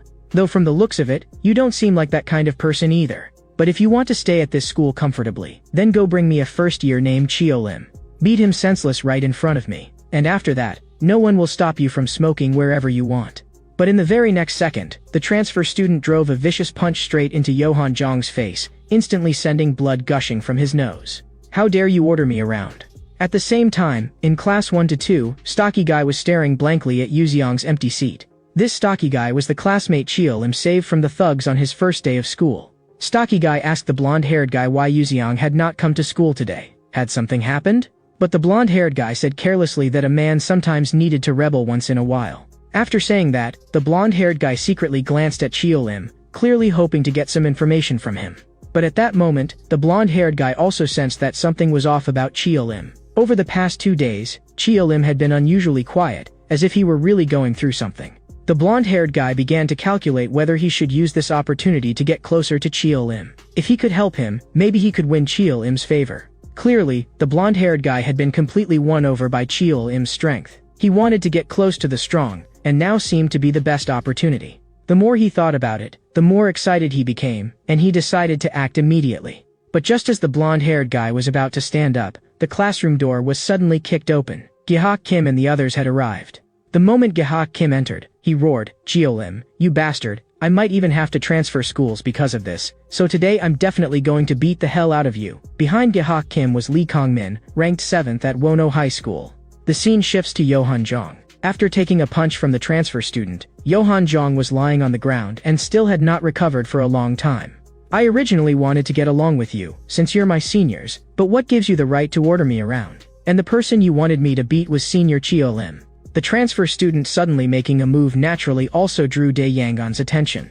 Dae Yang-on directly lunged forward and swept a vicious kick toward the transfer student's back. But this transfer student was clearly no pushover either. Facing Dae Yang-on's attack, he neither dodged nor retreated and instead met it head-on with a punch. As the transfer student exchanged blows with Dae Yang-on, he even smiled and said, Looks like this school isn't full of trash after all. But just as they were fighting at their fiercest, Yohan Jong suddenly spoke up and stopped them both. Hey, transfer student, do you have the wrong idea? The Cheo-lim I told you to deal with is a first-year student. Do you call a first year your senior? Hearing Yohan Jong say that, the transfer student was obviously stunned for a moment. The moment he heard the name Cheo-lim, he had overreacted a little. After finally understanding clearly, He scratched his head and said with a smile, "Sorry, I thought that Cheolin was the Cheolin I know. That person is someone I respect. How about you hit me back now?" But Johan Jong did not take the matter to heart at all. Enough nonsense. Just bring Cheolin here first. After hearing Johan Jong's words, the transfer student immediately set off eagerly. And none of them knew that Cheolin really might know this transfer student. Cheolin now seemed truly isolated. Looking at the transfer student's departing figure, Dae Yangon looked puzzled. "And you're just letting him go like that?" Johan Jong revealed a cold, sinister smile. "Let's first see how he performs. It won't be too late to deal with him afterward. And by then, we can use even harsher methods." The scene shifts to class 1 to 2. Looking at the two people who had suddenly barged in, the blonde-haired guy immediately felt alarm bells going off in his head. He certainly did not dare provoke people like Gahak Kim. "Don't just sit there glaring at me. Stand up and greet me properly." The blonde-haired guy thought Gahak Kim was talking to him. Seeing that, Gahak Kim directly told him to get lost, saying he was not the one he had come for. The moment he heard that, the blonde-haired guy immediately obeyed and slunk off to the side. At this moment, Gahak Kim walked toward Cheolin step by step. "That older sister of yours is really giving me a headache. How should I put this? I like her. I originally just wanted to like her quietly, but she keeps handing out those declaration forms everywhere like flyers." But no matter what Gahak Kim said, Cheolin did not say a single word. His gaze simply remained locked tightly on him. That attitude completely enraged Gahak Kim. "I'm talking to you, so why aren't you answering? What exactly do I have to do to wipe that expression off your face and make you look at me the way Sol Kim used to? Or maybe I should change targets. Your sister's reaction seems pretty interesting too." Cheolin grabbed Gahak Kim by the collar. His whole body like a completely enraged beast, with a murderous fury that almost seemed ready to burst out of the frame. "If you dare touch her, I will kill every last one of you." But after hearing that, Gahak Kim only sneered even more. "Just you alone?" Lee Kong-min at the side also spoke up. "I advise you to think this through carefully, or the consequences will be severe." At that moment, the transfer student also slowly arrived at class 1 to 2. When he got there, he happened to see Gahak Kim and the other guy leaving. After the two of them walked away, he slowly stopped at the doorway. He only took one look at Cheolin from a distance, and the transfer student recognized him instantly, his pupils suddenly widening. After confirming that the person really was Cheolin, the transfer student immediately rushed toward him. "Boss, it really is you." Seeing who it was, Cheolin was also stunned. His thoughts were instantly dragged back to his middle school days. Back then, he often gathered on the rooftop with a group of people, and one of them was the red-haired guy who had once fought alongside Cheolin. At that moment, the red-haired guy said to a man in white, "Do you have a younger brother? He really looks a lot like you." After hearing that, the man in white looked disdainful. "What younger brother? I'm an only child." And right after the man in white said that, a second-year middle school student pushed the door open and walked in. After seeing him, even Cheolin could not help feeling that this person really did look a lot like the man in white. "Hello, seniors. My name is Klee. It's a pleasure to meet all of you." The scene returns to the present. Klee asked Cheolin with a puzzled look, "Senior, why are you here?" Before Cheolin could answer, the blonde-haired guy beside them spoke first. "Did you mistake him for someone else? Cheolin is a first-year student." Before the blonde-haired guy could even finish speaking, Klee grabbed him and lifted him up. "Who the hell do you think you are? Acting so recklessly and calling the boss by name." Seeing that, Cheolin finally spoke. "Put him down first." The moment Klee heard that, he obeyed immediately. "Yes, boss." After that, Cheolin called Klee outside, and then told him everything about why he was in the first year. After hearing it, Klee said he understood. He said that if something like that had happened to him, he probably would have made the same choice as Cheolin. Then Cheolin asked Klee why he had come to class 1 to 2. Klee scratched his head and said his situation was a bit complicated. Of course, there was no way he could say that he had originally come to beat up Cheolin. So he directly stood up and said, "Boss, is there anything I can do for you?" Looking at the lackey in front of him, Cheolin asked suspiciously, "Can you handle it?" After hearing that, Klee replied in a frighteningly ruthless tone, "Just say the word, and I'll kill every last one of them." In the office, Hyun Seo stared at the form in her hands for a long time without moving. Because not only had Gahak Kim not written a single word, he had even brazenly drawn a heart on the form. While she was lost in thought, that teacher walked over again. "Teacher Hyun Seo, go to the principal's office. The principal wants to see you." The scene shifts to Johan Jong. After hearing that Johan Jong had been punched by a second-year transfer student, Gahak Kim laughed himself nearly crazy on the spot. "You actually got hit by a second-year punk. You've really made all of us third-years lose face. Looks like you really do need me to stay by your side and protect you. Why didn't you just have Daeang beat that guy half to death?" Hearing Gahak Kim's mockery, Johan Jong immediately said coldly, "Beat up this brat Gahak Kim first." Listening to the two of them bicker, Dae Yang-on looked speechless. The two of you are arguing, so why drag me into it? Yohan Jong had no interest in dealing with Gahak Kim at all and only kept staring at his phone. As no message came for a long time, Yohan Jong already knew that Klee most likely was not coming, and he could not help cursing Klee in his heart. At that moment, Gahak Kim was still pressing him from the side. What's going on? Didn't that Klee guy say he would bring Cheo Lim over? At that moment, Lee Kong-min at the side spoke up. Do you really think Klee would bring Cheo Lim over? Is it possible that the senior Klee respects is the first-year Cheo Lim? After hearing that, Gahak Kim's face was full of disbelief. How is that possible? Lee Kong-min continued analyzing. If Cheo Lim repeated a year, then his age really could be older than Klee's. But Gahak Kim still could not understand it. If Cheo Lim were really that formidable, why have we never heard his name before? At that moment, Yohan Jong interrupted them. I think we'll know the answer very soon. As long as we see whether Klee brings Cheo Lim over, everything will naturally become clear. And just after he said that, the sound of slippers came from far to near. That's right, Klee had arrived. The moment Klee appeared, he did not waste a single word and directly launched a fierce attack. With a whipping kick, he smashed violently toward Dae Yang-on. But Dae Yang-on was, after all, the 10th-ranked fighter at Wono High School, so he was obviously no weakling. He grabbed Klee's lower leg and hurled him away hard. Gahak Kim also immediately recognized that the newcomer was Klee. So you played us, huh? Why are you here alone? Where's Cheo Lim? That's what I should be asking. Cheo Lim is my senior. Dae Yang-on could not be bothered to waste any more words with him. Dae Yang-on could not be bothered to waste any more words with him, and before Klee had fully gotten back up, he drove a fierce knee strike straight into him. Faced with Dae Yang-on's relentless attacks, Klee narrowly dodged with a sliding sweep. Then he countered with a sweeping leg, directly interrupting Dae Yang-on's momentum. Right after that, Klee crouched down to gather power, and blasted a vicious punch straight toward Dae Yang-on's chin. That whole combo forced Dae Yang-on back several meters in one go. Looking at the ruthless Klee in front of him, Dae Yang-on knew that he had to get serious. The instant their eyes met, this battle truly began. Klee quickly discovered that Dae Yang-on seemed able to see through his movements. Every single one of his attacks was actually being blocked. The moment he thought of all the bold things he had said about clearing out these school bullies for Cheo Lim, he started getting anxious. He had even said he would clean them all up for Cheo Lim, but who could have expected that he could not even take down a single Dae Yang-on? But the very moment Klee got distracted, Dae Yang-on seized the chance and slammed a heavy punch into Klee's stomach. That punch hit so hard that Klee's face twisted in pain on the spot. But even so, Dae Yang-on still did not stop, raining down punch after punch like a storm. At that moment, Klee was almost about to lose consciousness, and flashes of the past even began surfacing in his mind. Scene after scene from the past came flooding out all at once at that moment. Back then, when he was still in the second year of middle school, he was chatting with his younger sister Hyejin, discussing where to go for dinner that evening. But just then, one of his companions came running over in a panic. Klee, those thugs from another school are harassing your sister. Hurry and go take a look. Klee instantly panicked. He did not dare waste even a second and immediately rushed toward the scene.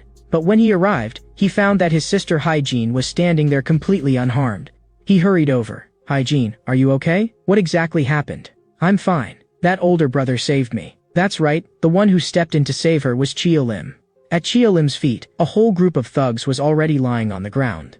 After seeing Klee arrive, Cheo Lim slowly walked over. I already gave them a harsh warning. They probably won't dare bother your sister again. Hearing Cheo Lim's words, Klee's heart was filled with gratitude, and he immediately asked how he could repay him. After hearing that, Cheo Lim did not know how to respond for a moment. After thinking about it, he finally said, then when the day comes that I'm really in trouble, give me a hand. It was precisely because of this incident that Klee was willing to keep following Cheo Lim. Even now, when Cheo Lim was no longer the boss of Wonol High School, Klee was still willing to risk his life for him. And the moment he thought of all this, Klee's consciousness, which had nearly fallen apart, began gathering itself little by little again. He let out a roar like a lion. Even if this body was already on the verge of giving out, he would still fight to the very end for the promise he had made to Cheo Lim. At the same time, Hyein Seo arrived at the principal's office. After seeing Hyein Seo come in, the principal first asked whether she had already distributed the forms to every class. Hyein Seo nodded and replied, I think our school needs to understand the situation first and see exactly which students need help. But after hearing that, the principal said, I understand your thinking, but the matter has not yet been verified. If we do this, it will inevitably bring some negative effects. Hyein Seo immediately spoke up in rebuttal. The incident has already happened. Even at this very moment, there may be students suffering bullying right now. Are we supposed to just stand by and watch those students continue to be hurt? Hearing that, the principal immediately explained. That's not what I mean. No matter where you are, there will always be people who suffer unfairness, only to different degrees. Punishing the bullies and restoring peace to the campus is of course the ideal state. But do you really think that as long as those school bullies disappear, the school will become peaceful?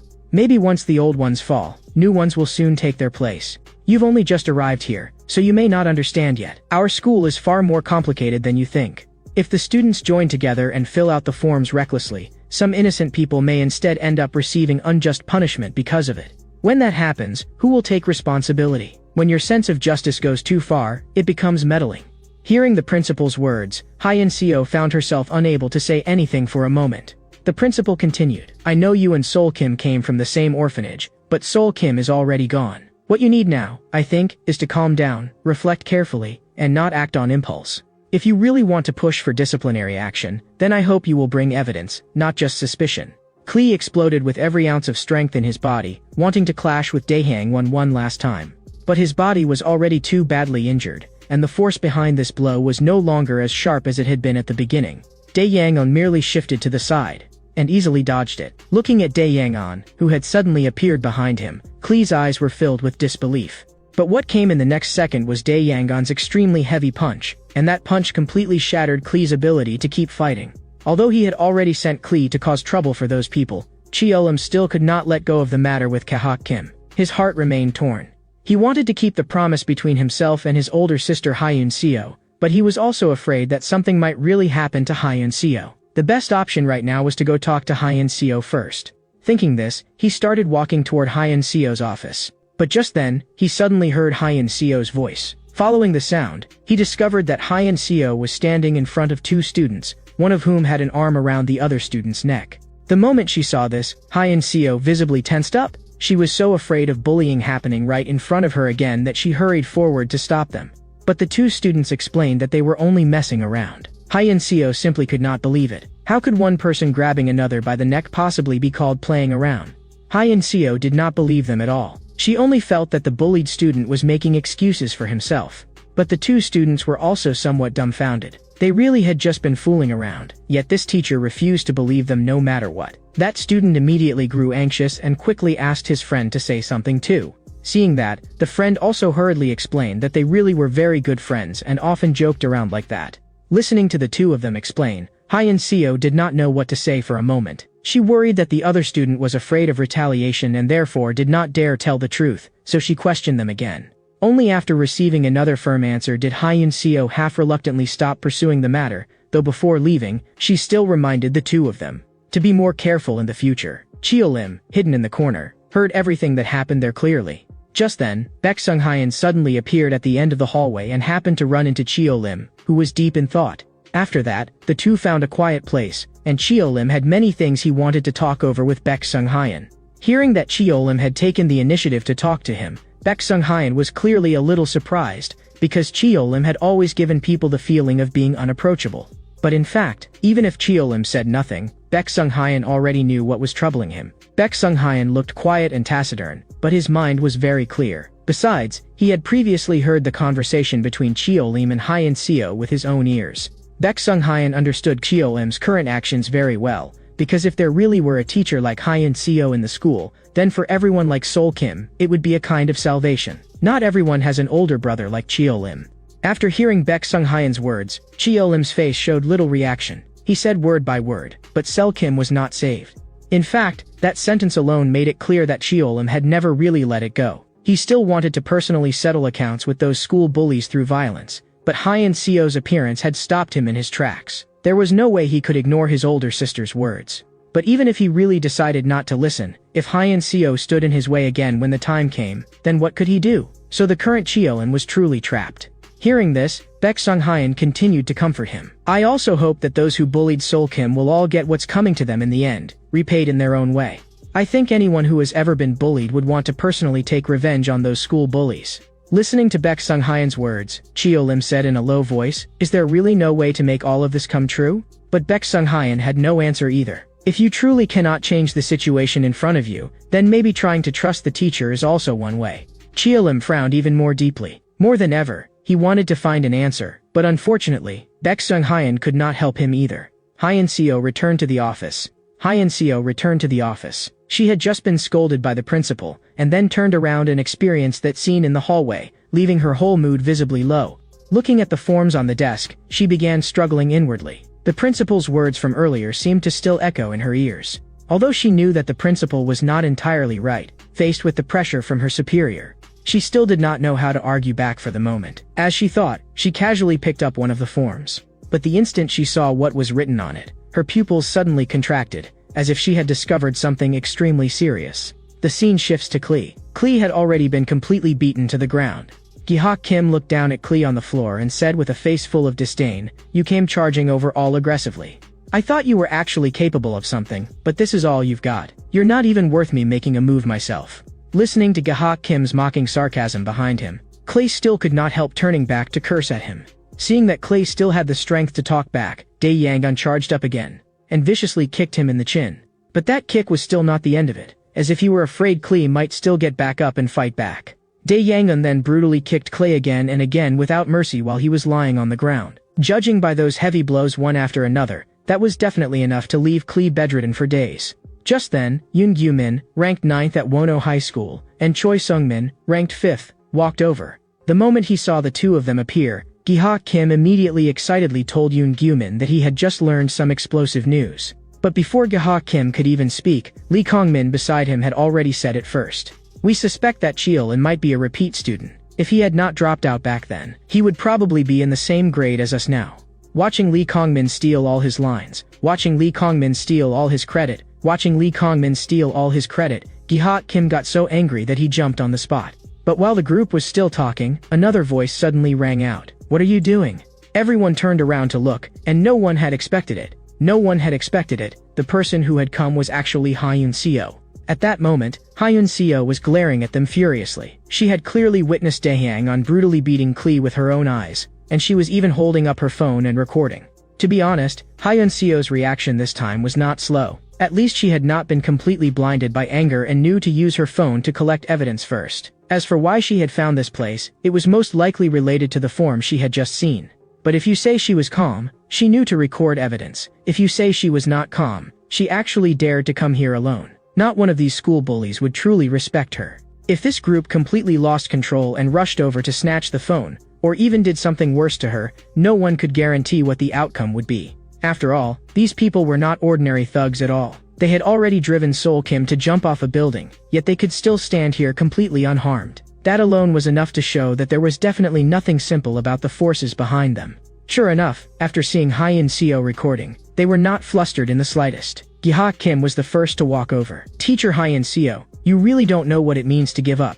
And as expected, the situation developed exactly as one would imagine. In the very next second, Gi-hak Kim grabbed Hyeon-seo by the arm and directly tried to snatch her phone away. Hyeon-seo still wanted to use her authority as a teacher to suppress him, but it had no effect at all. Instead, Gi-hak Kim even openly harassed her on the spot, and the phone was forcibly taken from her. But just when Gi-hak Kim was getting carried away with pride while holding the phone, Hyeon-seo raised her hand and slapped him hard across the face. That scene made everyone present freeze in shock. No one had expected the seemingly gentle Hyeon-seo to be this tough. The one who could not believe it either was Gi-hak Kim. Being slapped in front of so many people made the face-conscious him completely furious. He grabbed Hyeon-seo by the hair and yanked her down hard. The intense pain from her scalp made Hyeon-seo instantly lose her voice from the pain. But even then, Gi-hak Kim still was not satisfied. Grabbing Hyeon-seo, he directly threw her hard onto the ground. Hyeon-seo's glasses shattered all over the floor on the spot. The enormous pain left Hyeon-seo unable to get up for a long time. The people around her were each colder than the last, as if the person lying on the ground was not a teacher who should have been respected, but merely a stranger who had nothing to do with them. Only after Hyeon-seo had completely stopped moving did So-min at the side finally speak up. "Gi-hak Kim, why did you hit a teacher and beat her until she passed out?" Yohan Jong behind him also added, "Hitting a teacher is not the same as hitting a student. This teacher has always been trying to cause trouble for us." This time Gi-hak Kim was truly panicked and hurriedly shouted what they should do now. After hearing that, Yohan Jong's eyes turned cold. "You're the one who hit her. What does that have to do with me?" Just from the reactions of the people around them, it was obvious that although they looked like they were on the same side on the surface, their hearts were not truly together. But someone had to take the fall for this. So who should they pin it on? Yohan Jong said nothing and merely slowly shifted his gaze to Klee, who was lying on the ground. He merely slowly shifted his gaze to Klee, who was lying on the ground. Clearly, he intended to pin all the blame directly on Klee. Chia-Lim had absolutely no idea about everything happening here. At this moment, he was wandering alone through the campus without direction, replaying his conversation with Baek Sung-hyun over and over in his mind. But as he walked, he suddenly noticed a crowd of students gathered ahead. Out of instinct, he stepped forward to see what had happened. But the farther forward he went, the more his heart sank, because he heard the surrounding students saying that someone had fallen from the rooftop, and that it was the new teacher. Chia-Lim's whole body instantly froze. The first person he thought of was Hyun Seo, and the scene of Sol Kim jumping off the building also came flooding back wildly at that moment. He stumbled forward, desperately pushing through the layers of people in front of him, forcing his way ahead while frantically praying in his heart that it would not be Hyun Seo. Finally, he reached the very front. When he saw that familiar figure on the ground, it was as if his mind exploded in an instant. He stood there blankly, his eyes full of disbelief. He kept telling himself that this was not real, that this had to be a dream, but the glaring blood on the ground and that familiar staff ID kept telling him again and again that all of it was real. In his mind, all the little moments between himself and Hyun Seo came back uncontrollably. Back then, he had still been very young, living in the orphanage together with Sol Kim. One time, the school held a sports day, and after the competition was over, Chia-Lim watched the other children being accompanied by their parents, his heart full of indescribable envy. That feeling was something children like them, who were orphans, had never truly had. But just as Chia-Lim and Sol Kim were silently watching, a voice suddenly came from the distance. It was Hyun Seo, who had come to see them with food.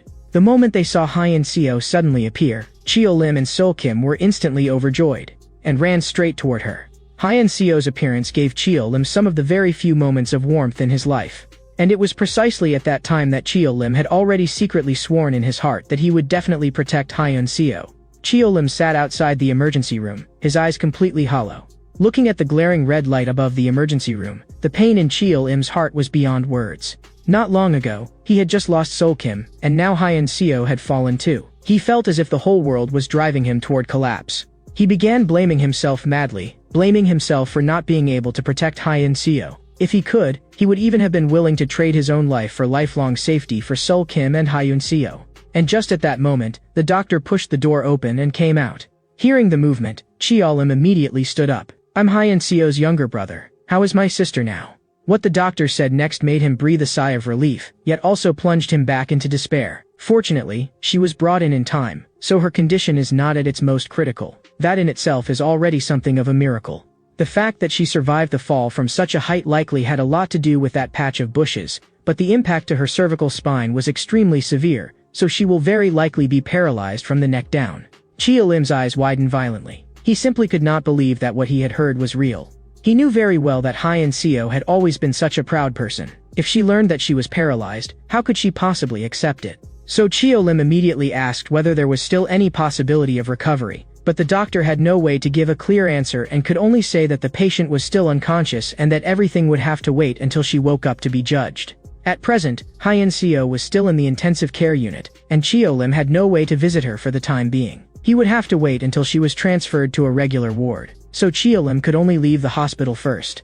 After walking out of the hospital entrance, he looked like an empty shell that had lost its soul. Wandering aimlessly down the street, his mind filled with Hyun Seo and Sol Kim. But just then, a slip of paper was suddenly thrown at his feet. He instinctively looked around, but saw no one, so he bent down and picked up the note to take a look. But the moment he read it, the expression in his eyes changed instantly. After seeing clearly what was written on it, his gaze suddenly became vicious to the extreme, and the murderous intent he could not suppress almost spilled straight out of his eyes. Because this paper was the very form Hyun Seo had originally handed out. It had no signature, and there was only one line written on it. It said that the school rooftop was the place where that group of school bullies often gathered, and that many students were taken there to be beaten. Chia-Lim knew that this form had been distributed by Hyun Seo, and now it seemed that Hyun Seo's fall from the building was very likely tied to this form. At that moment, Klee suddenly called out to Chia-Lim from behind. After hearing Klee's voice, Chia-Lim slowly turned around. But when Chia-Lim got a clear look at Klee, he discovered that Klee had already been beaten until he was almost unrecognizable. He immediately rushed forward and demanded to know what had happened. After hearing that, Klee spoke with grievance and guilt in his tone, saying that he had originally wanted to help Chia-Lim, which was why he had gone to the rooftop, but he had never expected that in the end he would instead completely ruin everything. The moment he heard that Klee had also gone to the rooftop, Chio Lim's pupils shrank sharply. You went to the rooftop too, so you must have seen Hyen Seo. Was it those bastards who pushed Hyen Seo down? But faced with Chio Lim's questioning, Klee did not answer immediately. Instead, he stayed silent for a long time before finally speaking. And the moment Klee spoke the truth, Chio Lim froze completely on the spot. Because Klee said that the person who pushed Hyen Seo off the rooftop was him.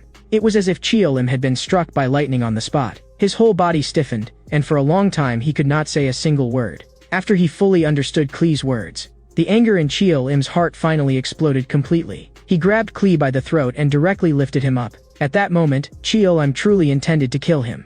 But even though his rage was already impossible to suppress, Chio Lim still forced himself to calm down and stared at Klee, asking him whether he was joking about something like this. Chio Lim's hand was like an iron clamp, squeezing so hard that Klee could barely breathe. Klee struggled to speak, saying that he had been forced by that group. After Hyen Seo was knocked unconscious, Johan Jong and Lee Kongmin discussed making Klee take the blame for it. Then Johan Jong walked over to Klee and said to him, "I need you to do one thing for us. Do you see that teacher? Push her off the rooftop." Klee froze on the spot, but before he could even refuse, Johan Jong had already said with a dark expression, "Don't rush to refuse. If you don't do as I say, then we don't mind going to have a little fun with hygiene." Klee's pupils contracted sharply. He had no idea why the people in front of him knew about his younger sister's existence. But that was no longer the key point. The key point was that if he did not obey, then his sister would definitely be in danger. Klee had not dealt with these people much, but he knew very clearly that they were ruthless and capable of anything. But asking him to personally push Chio Lim's sister off a building was also something he absolutely could not do. The moment his anger surged to his head, he clenched his fists and charged forward. But before he could even get close, Dae Yangun stopped him. At that moment, Johan Jong continued, "Something you can do. Why can't we do it? Why do you think you transferred to this school? Did you think I didn't know? If you can force yourself onto other little girls, then why can't we go have a good time with your sister?" At that moment, Klee's psychological defenses completely collapsed. Even Gahak Kim at the side could not help sneering as he added fuel to the fire. "How ridiculous. You act so respectful toward your seniors and so eager to help people, but from beginning to end you're just trash. Quick, tell me what school his sister goes to. I want him to get a proper taste of what pain feels like too." Watching Gahak Kim turn around and start to leave, Johan Jong still wore a smile on his face as he continued pressing him. "Have you thought it through? He really is about to leave. Although we'll record evidence of you pushing the teacher down, publicly we'll say that the teacher accidentally fell by herself." Listening to the sound of Gahak Kim's departing footsteps, Klee finally could not hold on any longer. "I'm sorry, Senior Chio Lim. That's the whole reason, but I really only wanted to save my sister." Hearing this, Chio Lim slammed Klee hard to the ground. In the end, he still let Klee go, because he knew that even without Klee, there would certainly have been someone else. Hyen Seo's ending would not have changed because of that. The real culprits were those beasts. But even so, he still had no way to accept that the person who had personally pushed Hyen Seo down would turn out to be Klee. So he turned around and walked away without looking back. Watching Chio Lim's departing figure, Klee kept apologizing without stop. Chio Lim did not turn back and only coldly threw out one sentence. "Don't let me see you again." After saying that, Chio Lim walked outward step by step. With every step forward, the anger in his heart grew heavier. He was going to find those beasts, and he was going to tear those beasts apart with his own hands. The scene shifts to the rooftop. Gihak Kim was looking down below, and he seemed extremely satisfied with his handiwork. You could tell from the twisted smile on his face that these school bullies could no longer even be considered human. They were nothing but beasts wearing human skin. After doing something like this, they did not feel the slightest bit of guilt. Instead, it was as if they were admiring a finished work of their own. Those other school bullies also remained completely unmoved, as if this were just some trivial little matter. As for the news that Hyen Seo had become vegetative, they did not care at all. As long as Hyen Seo would no longer threaten them in the future, that was enough. At that moment, Lee Kongmin suddenly spoke up. "Chio Lim has probably already gone mad by now. He'll most likely come looking for us." But Gahak Kim did not care at all. He simply did not think Chio Lim was that frightening. But he would soon pay the price for his arrogance, because he was about to find out just how terrifying a completely enraged Chio Lim really was. Only Johan Jong seemed to have already guessed something. "Do you really think you can beat Chio Lim?" Gihak Kim looked confused and immediately asked Johan Jong whether he had discovered something. But before Johan Jong could speak, Choi Hyang Chil, ranked 8th at Mono High, pushed the door open and walked in. "Didn't you say everyone was here already? I wanted to make a cool entrance like the main character." "Yeah, Kim, why are you still here? How come you didn't go spend a few days in the police station first?" Hearing Choi Hyang Chil say that, Gihak Kim's face darkened, and he was just about to curse back. But suddenly, he saw a hand reach from behind and press directly onto Choi Hyung-cheol's face. With a loud bang, Choi Hyung-cheol's whole body was slammed hard into the iron door, and blood instantly splattered everywhere. Seeing that Cheol-im had actually found this place, Gi-hak Kim immediately realized that it had to be that guy Klee who had told Cheol-im everything. As Cheol-im walked toward them step by step, Gi-hak Kim and the others had already taken up fighting stances. But at that moment, a hand suddenly stabbed fiercely toward Cheol-im's ankle. With a wet stab, Cheol-im's ankle was instantly pierced, and blood immediately began pouring out. The one who had launched the sneak attack was Choi Hyung-cheol lying on the ground. While Cheol-im was not paying attention, he had actually picked up a shard of broken glass from the floor and struck back. Seeing that Choi Hyung-cheol could still move, Cheol-im's eyes darkened, and he turned around and immediately delivered a vicious kick straight to Choi Hyung-cheol's face. To make sure Choi Hyung-cheol had no chance of standing up again, Cheol-im lifted his leg and stomped him wildly, each kick carrying fury that could not be suppressed, as if he wanted to smash all of his rage into him. And that attack from Choi Hyung-cheol just now seemed to have had no effect on Cheol-im at all, or rather, the current Cheol-im could no longer feel pain. Only after Cheol-im's final kick landed did Choi Hyung-cheol completely lose the ability to fight. Next, it's your turn. Don't worry, not a single one of you is getting out alive today. Hearing Cheol-im say that, Dae Yang-on at the side finally he could not stay seated any longer and was just about to get up, only to be stopped by Gi-hak Kim with one hand. Sit down. None of you are taking him from me. He's mine. After taking care of Choi Hyung-cheol, Cheol-im walked toward them step by step. Then, with a sudden burst forward and a turn, he charged straight at Gi-hak Kim like he meant to kill him. Everyone present had originally thought that Gi-hak Kim would at least be able to trade a few rounds with Cheol-im. But no one expected that after only 3 moves, Gi-hak Kim would be struck heavily in the head by Cheol-im's fist. Between true fighters, victory and defeat are often decided by the finest margin. One mistake is enough for everything to collapse completely. The moment Gi-hak Kim took that punch, his body instantly stiffened. Cheol-im gave him no chance to catch his breath and followed immediately with an uppercut that blasted hard into Gi-hak Kim's chin. But this was still far from over. What followed was completely one-sided domination by Cheol-im. With elbow strikes and knee blows flowing together into one relentless sequence. He beat Gi-hak Kim so thoroughly that he did not even have the right to resist anymore. Every time Cheol-im threw a punch, the image of Hyun-seo in the hospital room flashed through his mind. Choi Hyung-cheol, ranked 8th at Wonul High, and Gi-hak Kim, ranked 5th, had officially been defeated. No one had imagined that Cheol-im, pushed to the absolute limit of rage, would become this terrifying. Even seeing that Gi-hak Kim was already lying on the ground with only a breath left in him, Cheol-im's anger did not weaken in the slightest. Instead, it burned even fiercer. In the end, he actually grabbed Gi-hak Kim by the hair, and hurled him out hard. Everyone had originally thought that Gi-hak Kim was really going to die from that throw. But unexpectedly, Lee Kong-min suddenly moved, and grabbed the nearly falling Gi-hak Kim, forcibly pulling him back. That was how Gi-hak Kim barely managed to keep his life. Lee Kong-min and Dae Yang-on also finally realized that Cheol-im was not someone they could deal with casually at all. They had to attack him together. Seeing that Cheol-im had become this ferocious, Dae Yang-on could no longer hold back and launched the first attack. Although he had long heard Cheol-im's name, this was the first time Dae Yang-on had truly faced him. Dae Yang-on grabbed Cheol-im by the collar, wanting to gain the upper hand first with a knee strike. He had thought the attack was certain to land, but unexpectedly, Cheol-im shifted to the side and dodged it directly. This move had almost never failed Dae Yang-on in the past, but Cheol-im had avoided it so easily that even Dae Yang-on himself froze for a moment. But that one opening was enough. Seizing the chance, Cheol-im threw a straight punch and smashed it hard toward Dae Yang-on.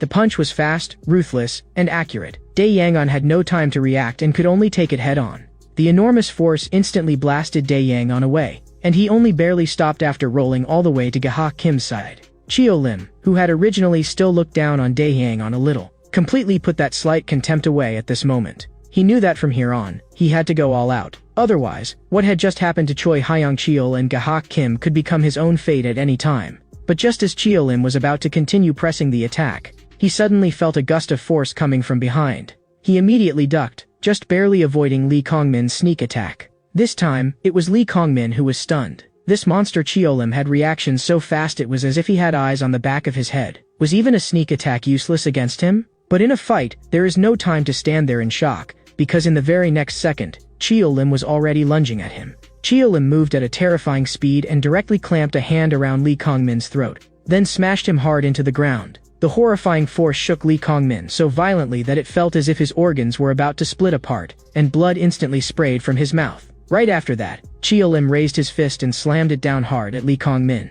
But at that moment, Dae Hyang-on rushed back as well and landed a heavy punch on Chia Lim's face. Everyone thought that this punch would at least force Chia Lim to stop, whether it was Dae Hyang-on or Lee Kongmin. None of them expected what happened next. The reality far exceeded everyone's expectations. Chia Lim acted as if he did not feel it at all and threw another heavy punch at Lee Kongmin.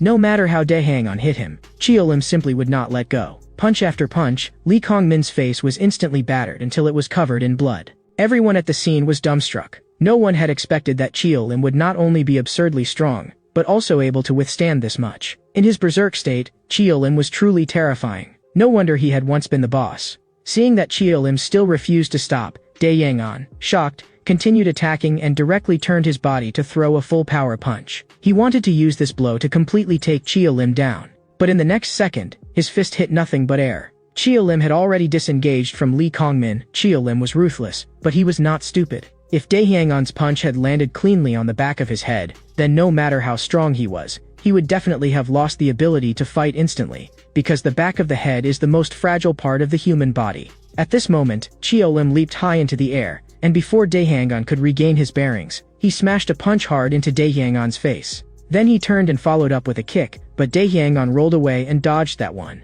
After taking 2 solid punches from Chia Lim, Dae Hyang-on was already close to his limit as well, with blood continuously dripping from the corner of his mouth. He truly had never expected that in such a short time, out of the 4 of them, only he would still be standing. At that moment, he suddenly remembered what Johan Jong had told him before. Yesterday, Johan Jong had called him to the athletic field and told him that Chia Lim would probably come looking for them tomorrow. We made his sister end up like that, and now there is nothing left that can restrain him. He is probably already angry beyond measure. After hearing Johan Jong say that, Dae Hyang-on had asked whether he alone would be able to handle Chia Lim. But Johan Jong had not given a definite answer, because even he himself did not know just how strong Chia Lim really was. Dae Hyang-on had originally thought that no matter how strong Chia Lim was, he should at least be able to trade a few rounds with him. But now that they had actually fought, he discovered that the gap was this enormous. On the battlefield now, the only one who could truly keep fighting was him alone. Johan Jong did not count as fighting strength at all. From beginning to end, he was just someone who played dirty tricks. While thinking this, Dae Hyang-on slowly stood back up. A battle like this was actually becoming more and more interesting. Looking at Chia Lim standing there silently, Dae Hyang-on suddenly burst forward and charged straight at him with astonishing speed. But no one expected that when facing Dae Hyang-on's attack, Chia Lim would neither dodge nor avoid it, and would instead take it head-on.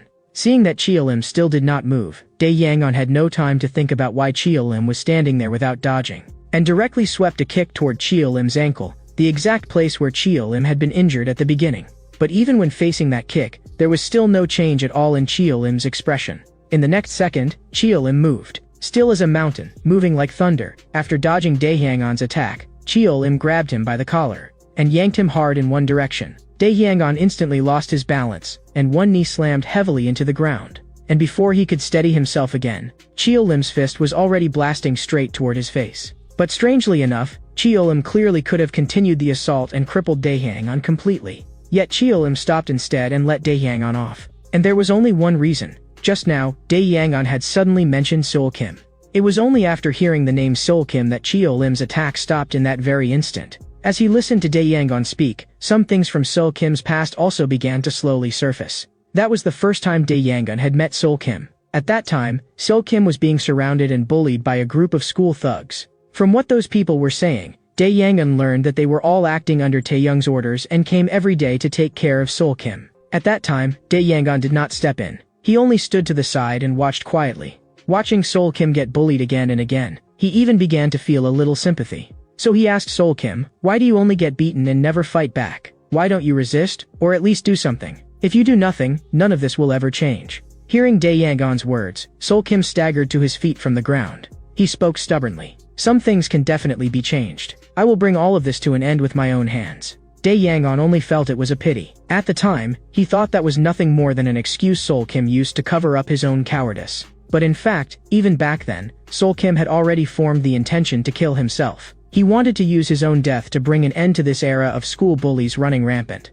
But reality had never turned out as he wished. Even after Seol Kim jumped to his death, those school bullies still did not receive the punishment they deserved. And besides, this was never a choice that should have been made in the first place. The ones who were wrong were those bullies, so why was the one who ended up paying with his life himself?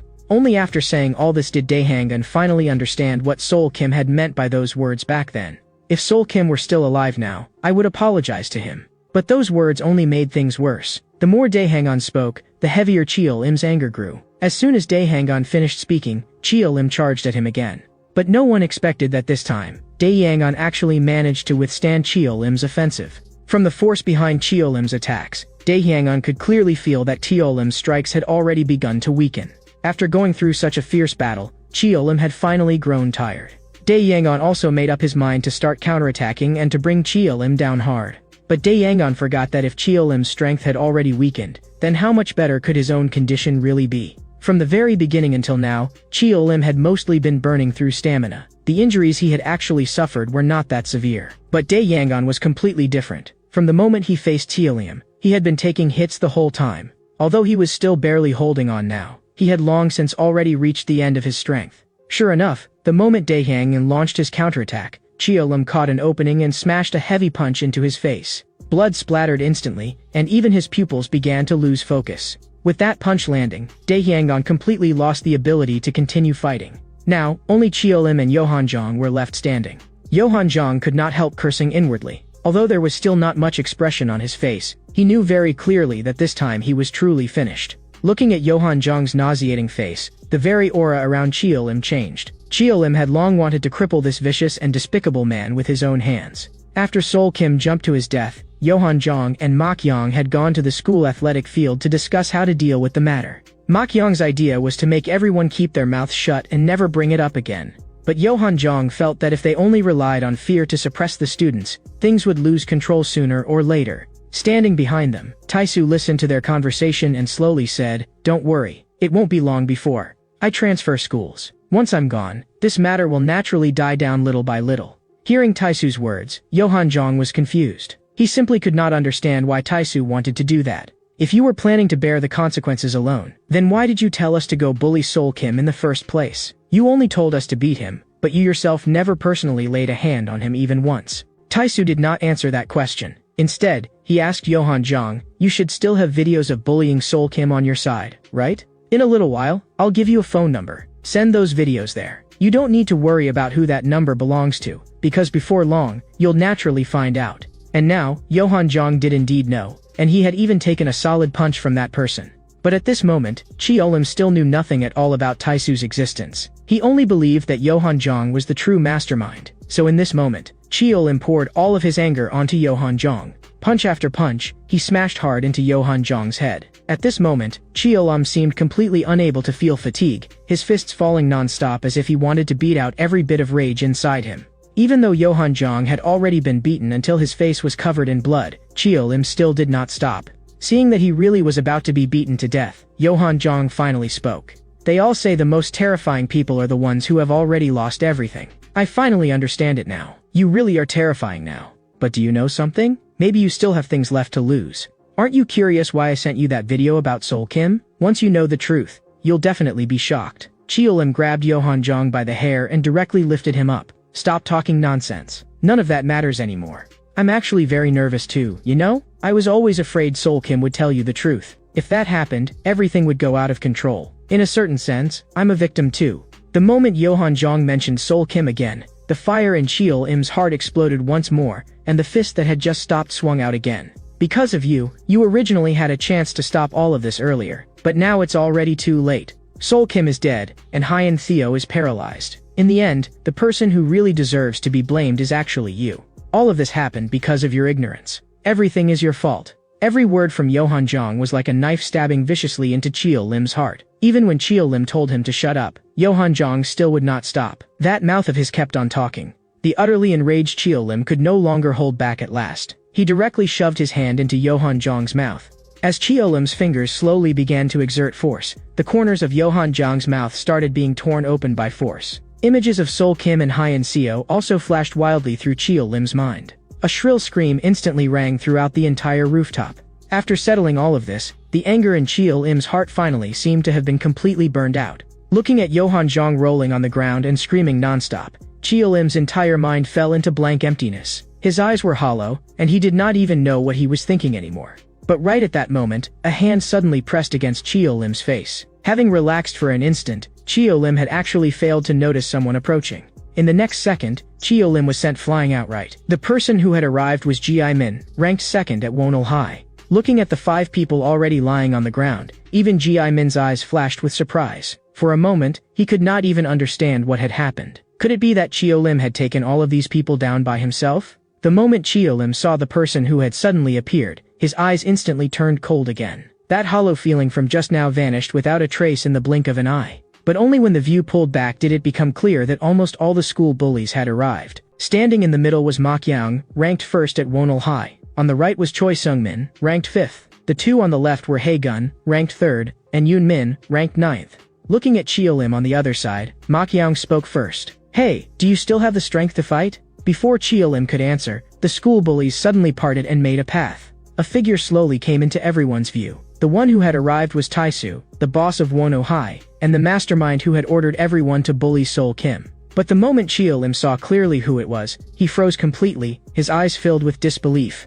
Because this person was the partner Lim had once trusted most, the right-hand man who had once stood beside him. No matter what, Lim had never imagined that the person he had once known best would turn out to be the one who had started all of this. "Long time no see, Lim. You really haven't changed at all." Looking at Taisu standing before him, Lim's thoughts were involuntarily dragged back to the past. Back then, they had been such close friends that they could not have been any closer. Their bond could even be traced back to elementary school. When he had just started elementary school, Lim had not yet become the way he was now. He had once studied seriously and wanted to work hard to live a good life. But because Lim and Sol Kim were both orphans, they were often bullied by the other children.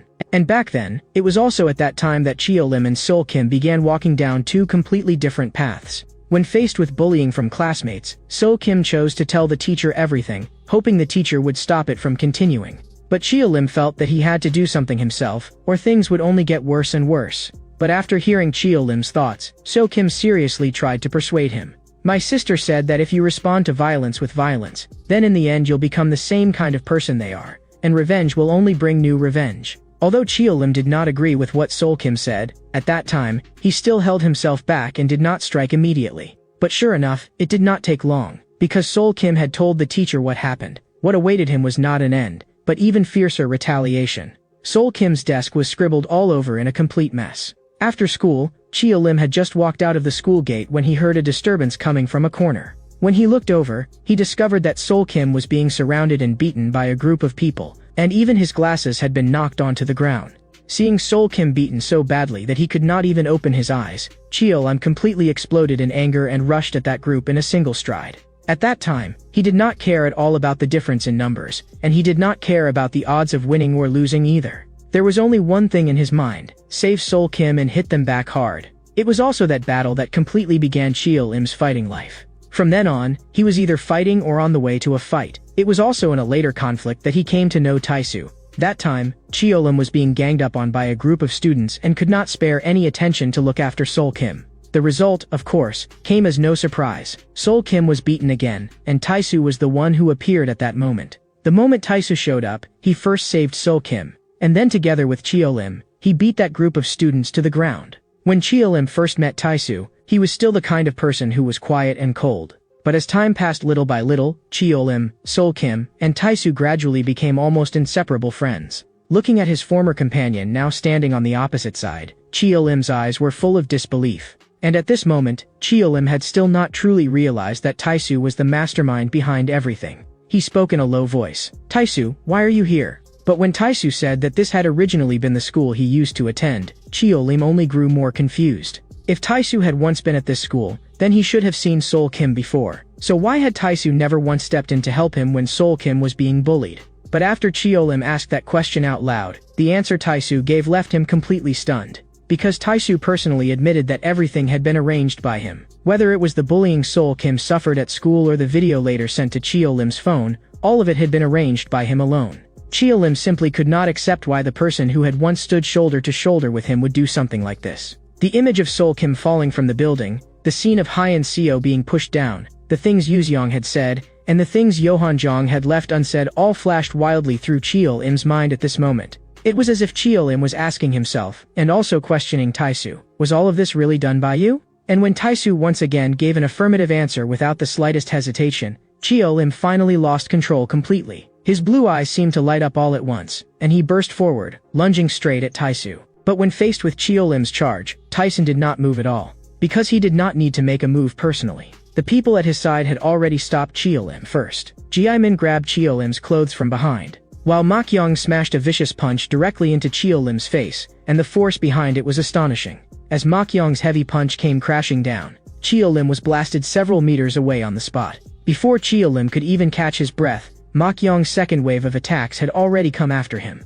That massive fist came crashing down from above. Fortunately, Cheol Im raised both arms in time to block it. Otherwise, if that punch had landed cleanly, the consequences would definitely have been unbearable. But after seeing Cheol Im take his punch head-on and still be able to fight back, Ma Qiang was already somewhat shocked, though what truly surprised him was still to come. Cheol Im's arms suddenly erupted with astonishing strength, forcibly knocking Ma Qiang's attack back. Then, seizing that opening, he rolled and got back to his feet. Ma Qiang's eyes were full of disbelief. He had never expected that after being smashed down like that, Cheol Im could actually stand up again.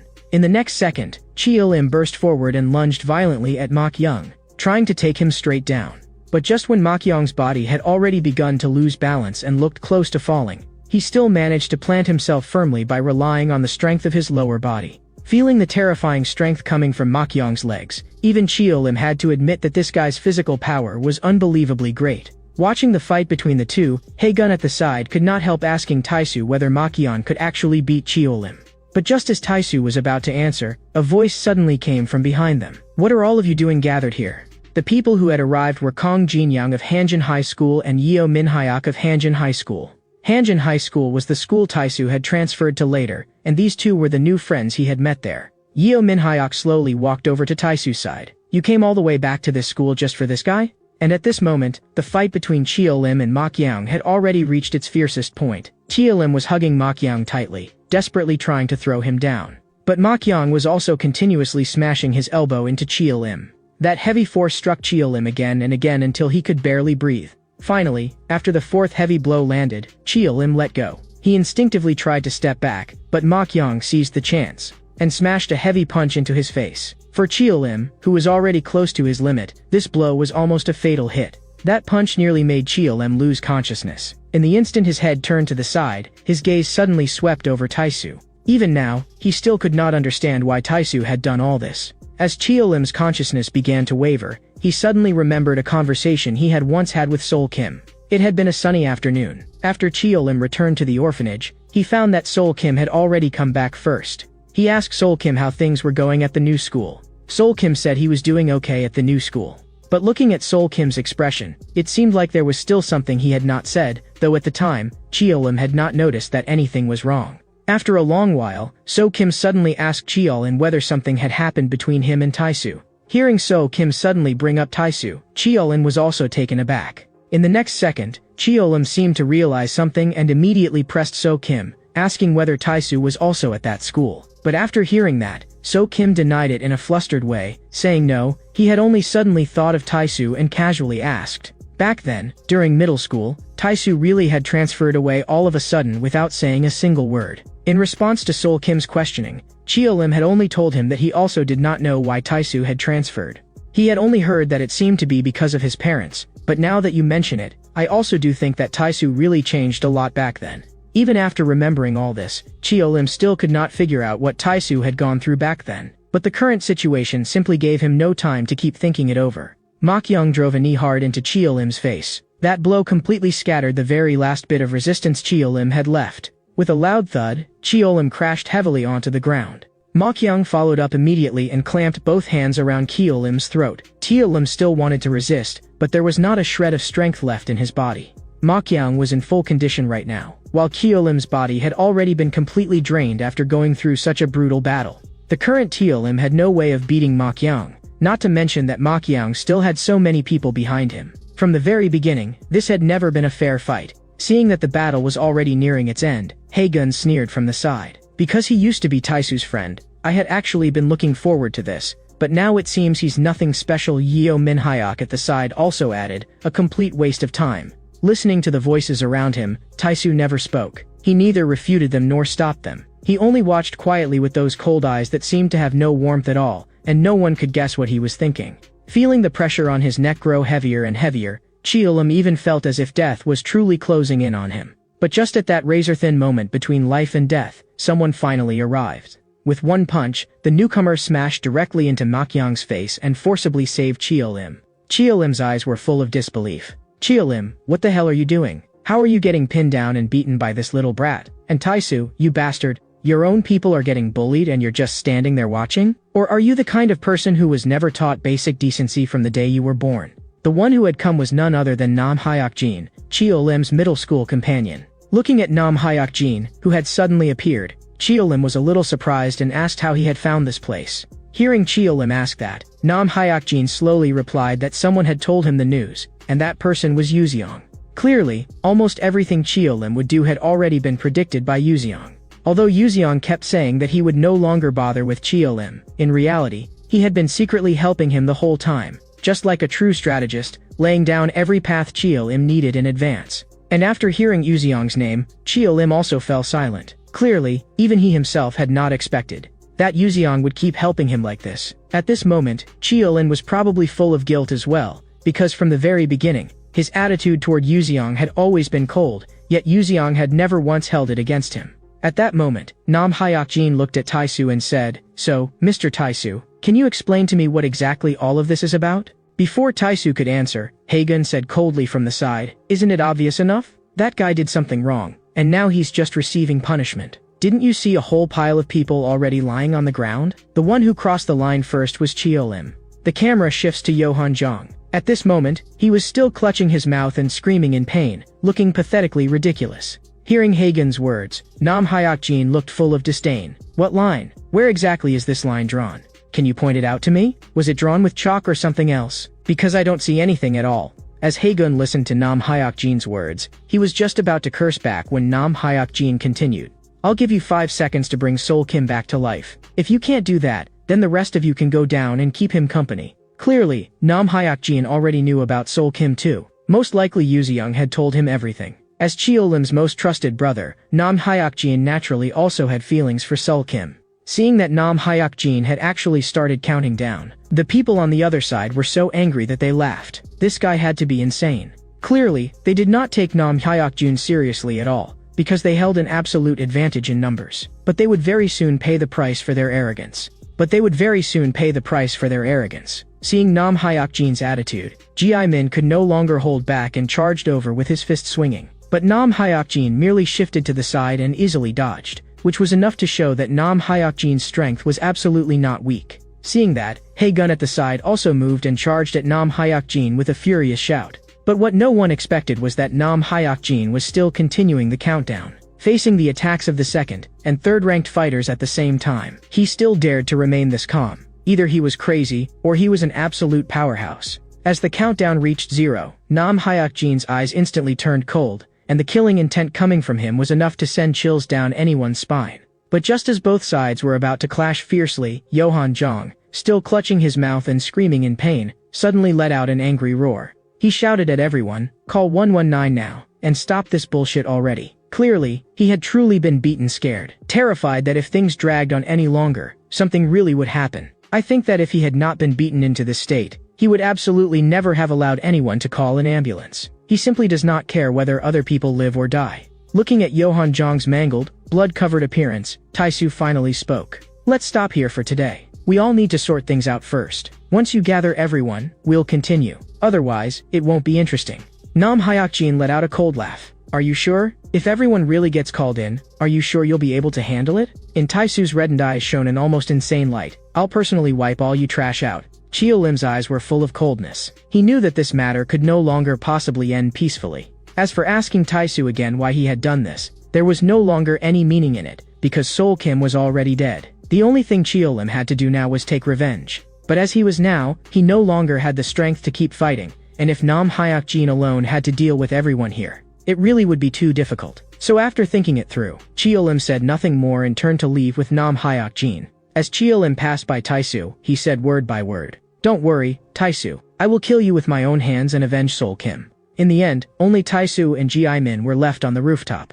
Ji Min said with obvious dissatisfaction, "Because of Chiolim, 5 people on our side were seriously hurt, and we just let him leave like that?" In fact, from the very beginning, Ji Min had not understood Taisu's decision at all. It was only because he was wary of Taisu's authority that he had not lashed out at the time. Taisu slowly said, "I let them go because Johan Zhang's condition was already starting to look bad. If this dragged on any longer, Johan Zhang and the others would only end up worse." But that explanation clearly did not convince Ji Min at all. With an ugly expression, he continued to ask, "Was that really the only reason? Then why exactly did you arrange for Sol Kim to be bullied? Why exactly did you do it?" Faced with Ji Min's questioning, Taisu gave no answer. He only slowly cast his gaze downstairs, where one person was standing.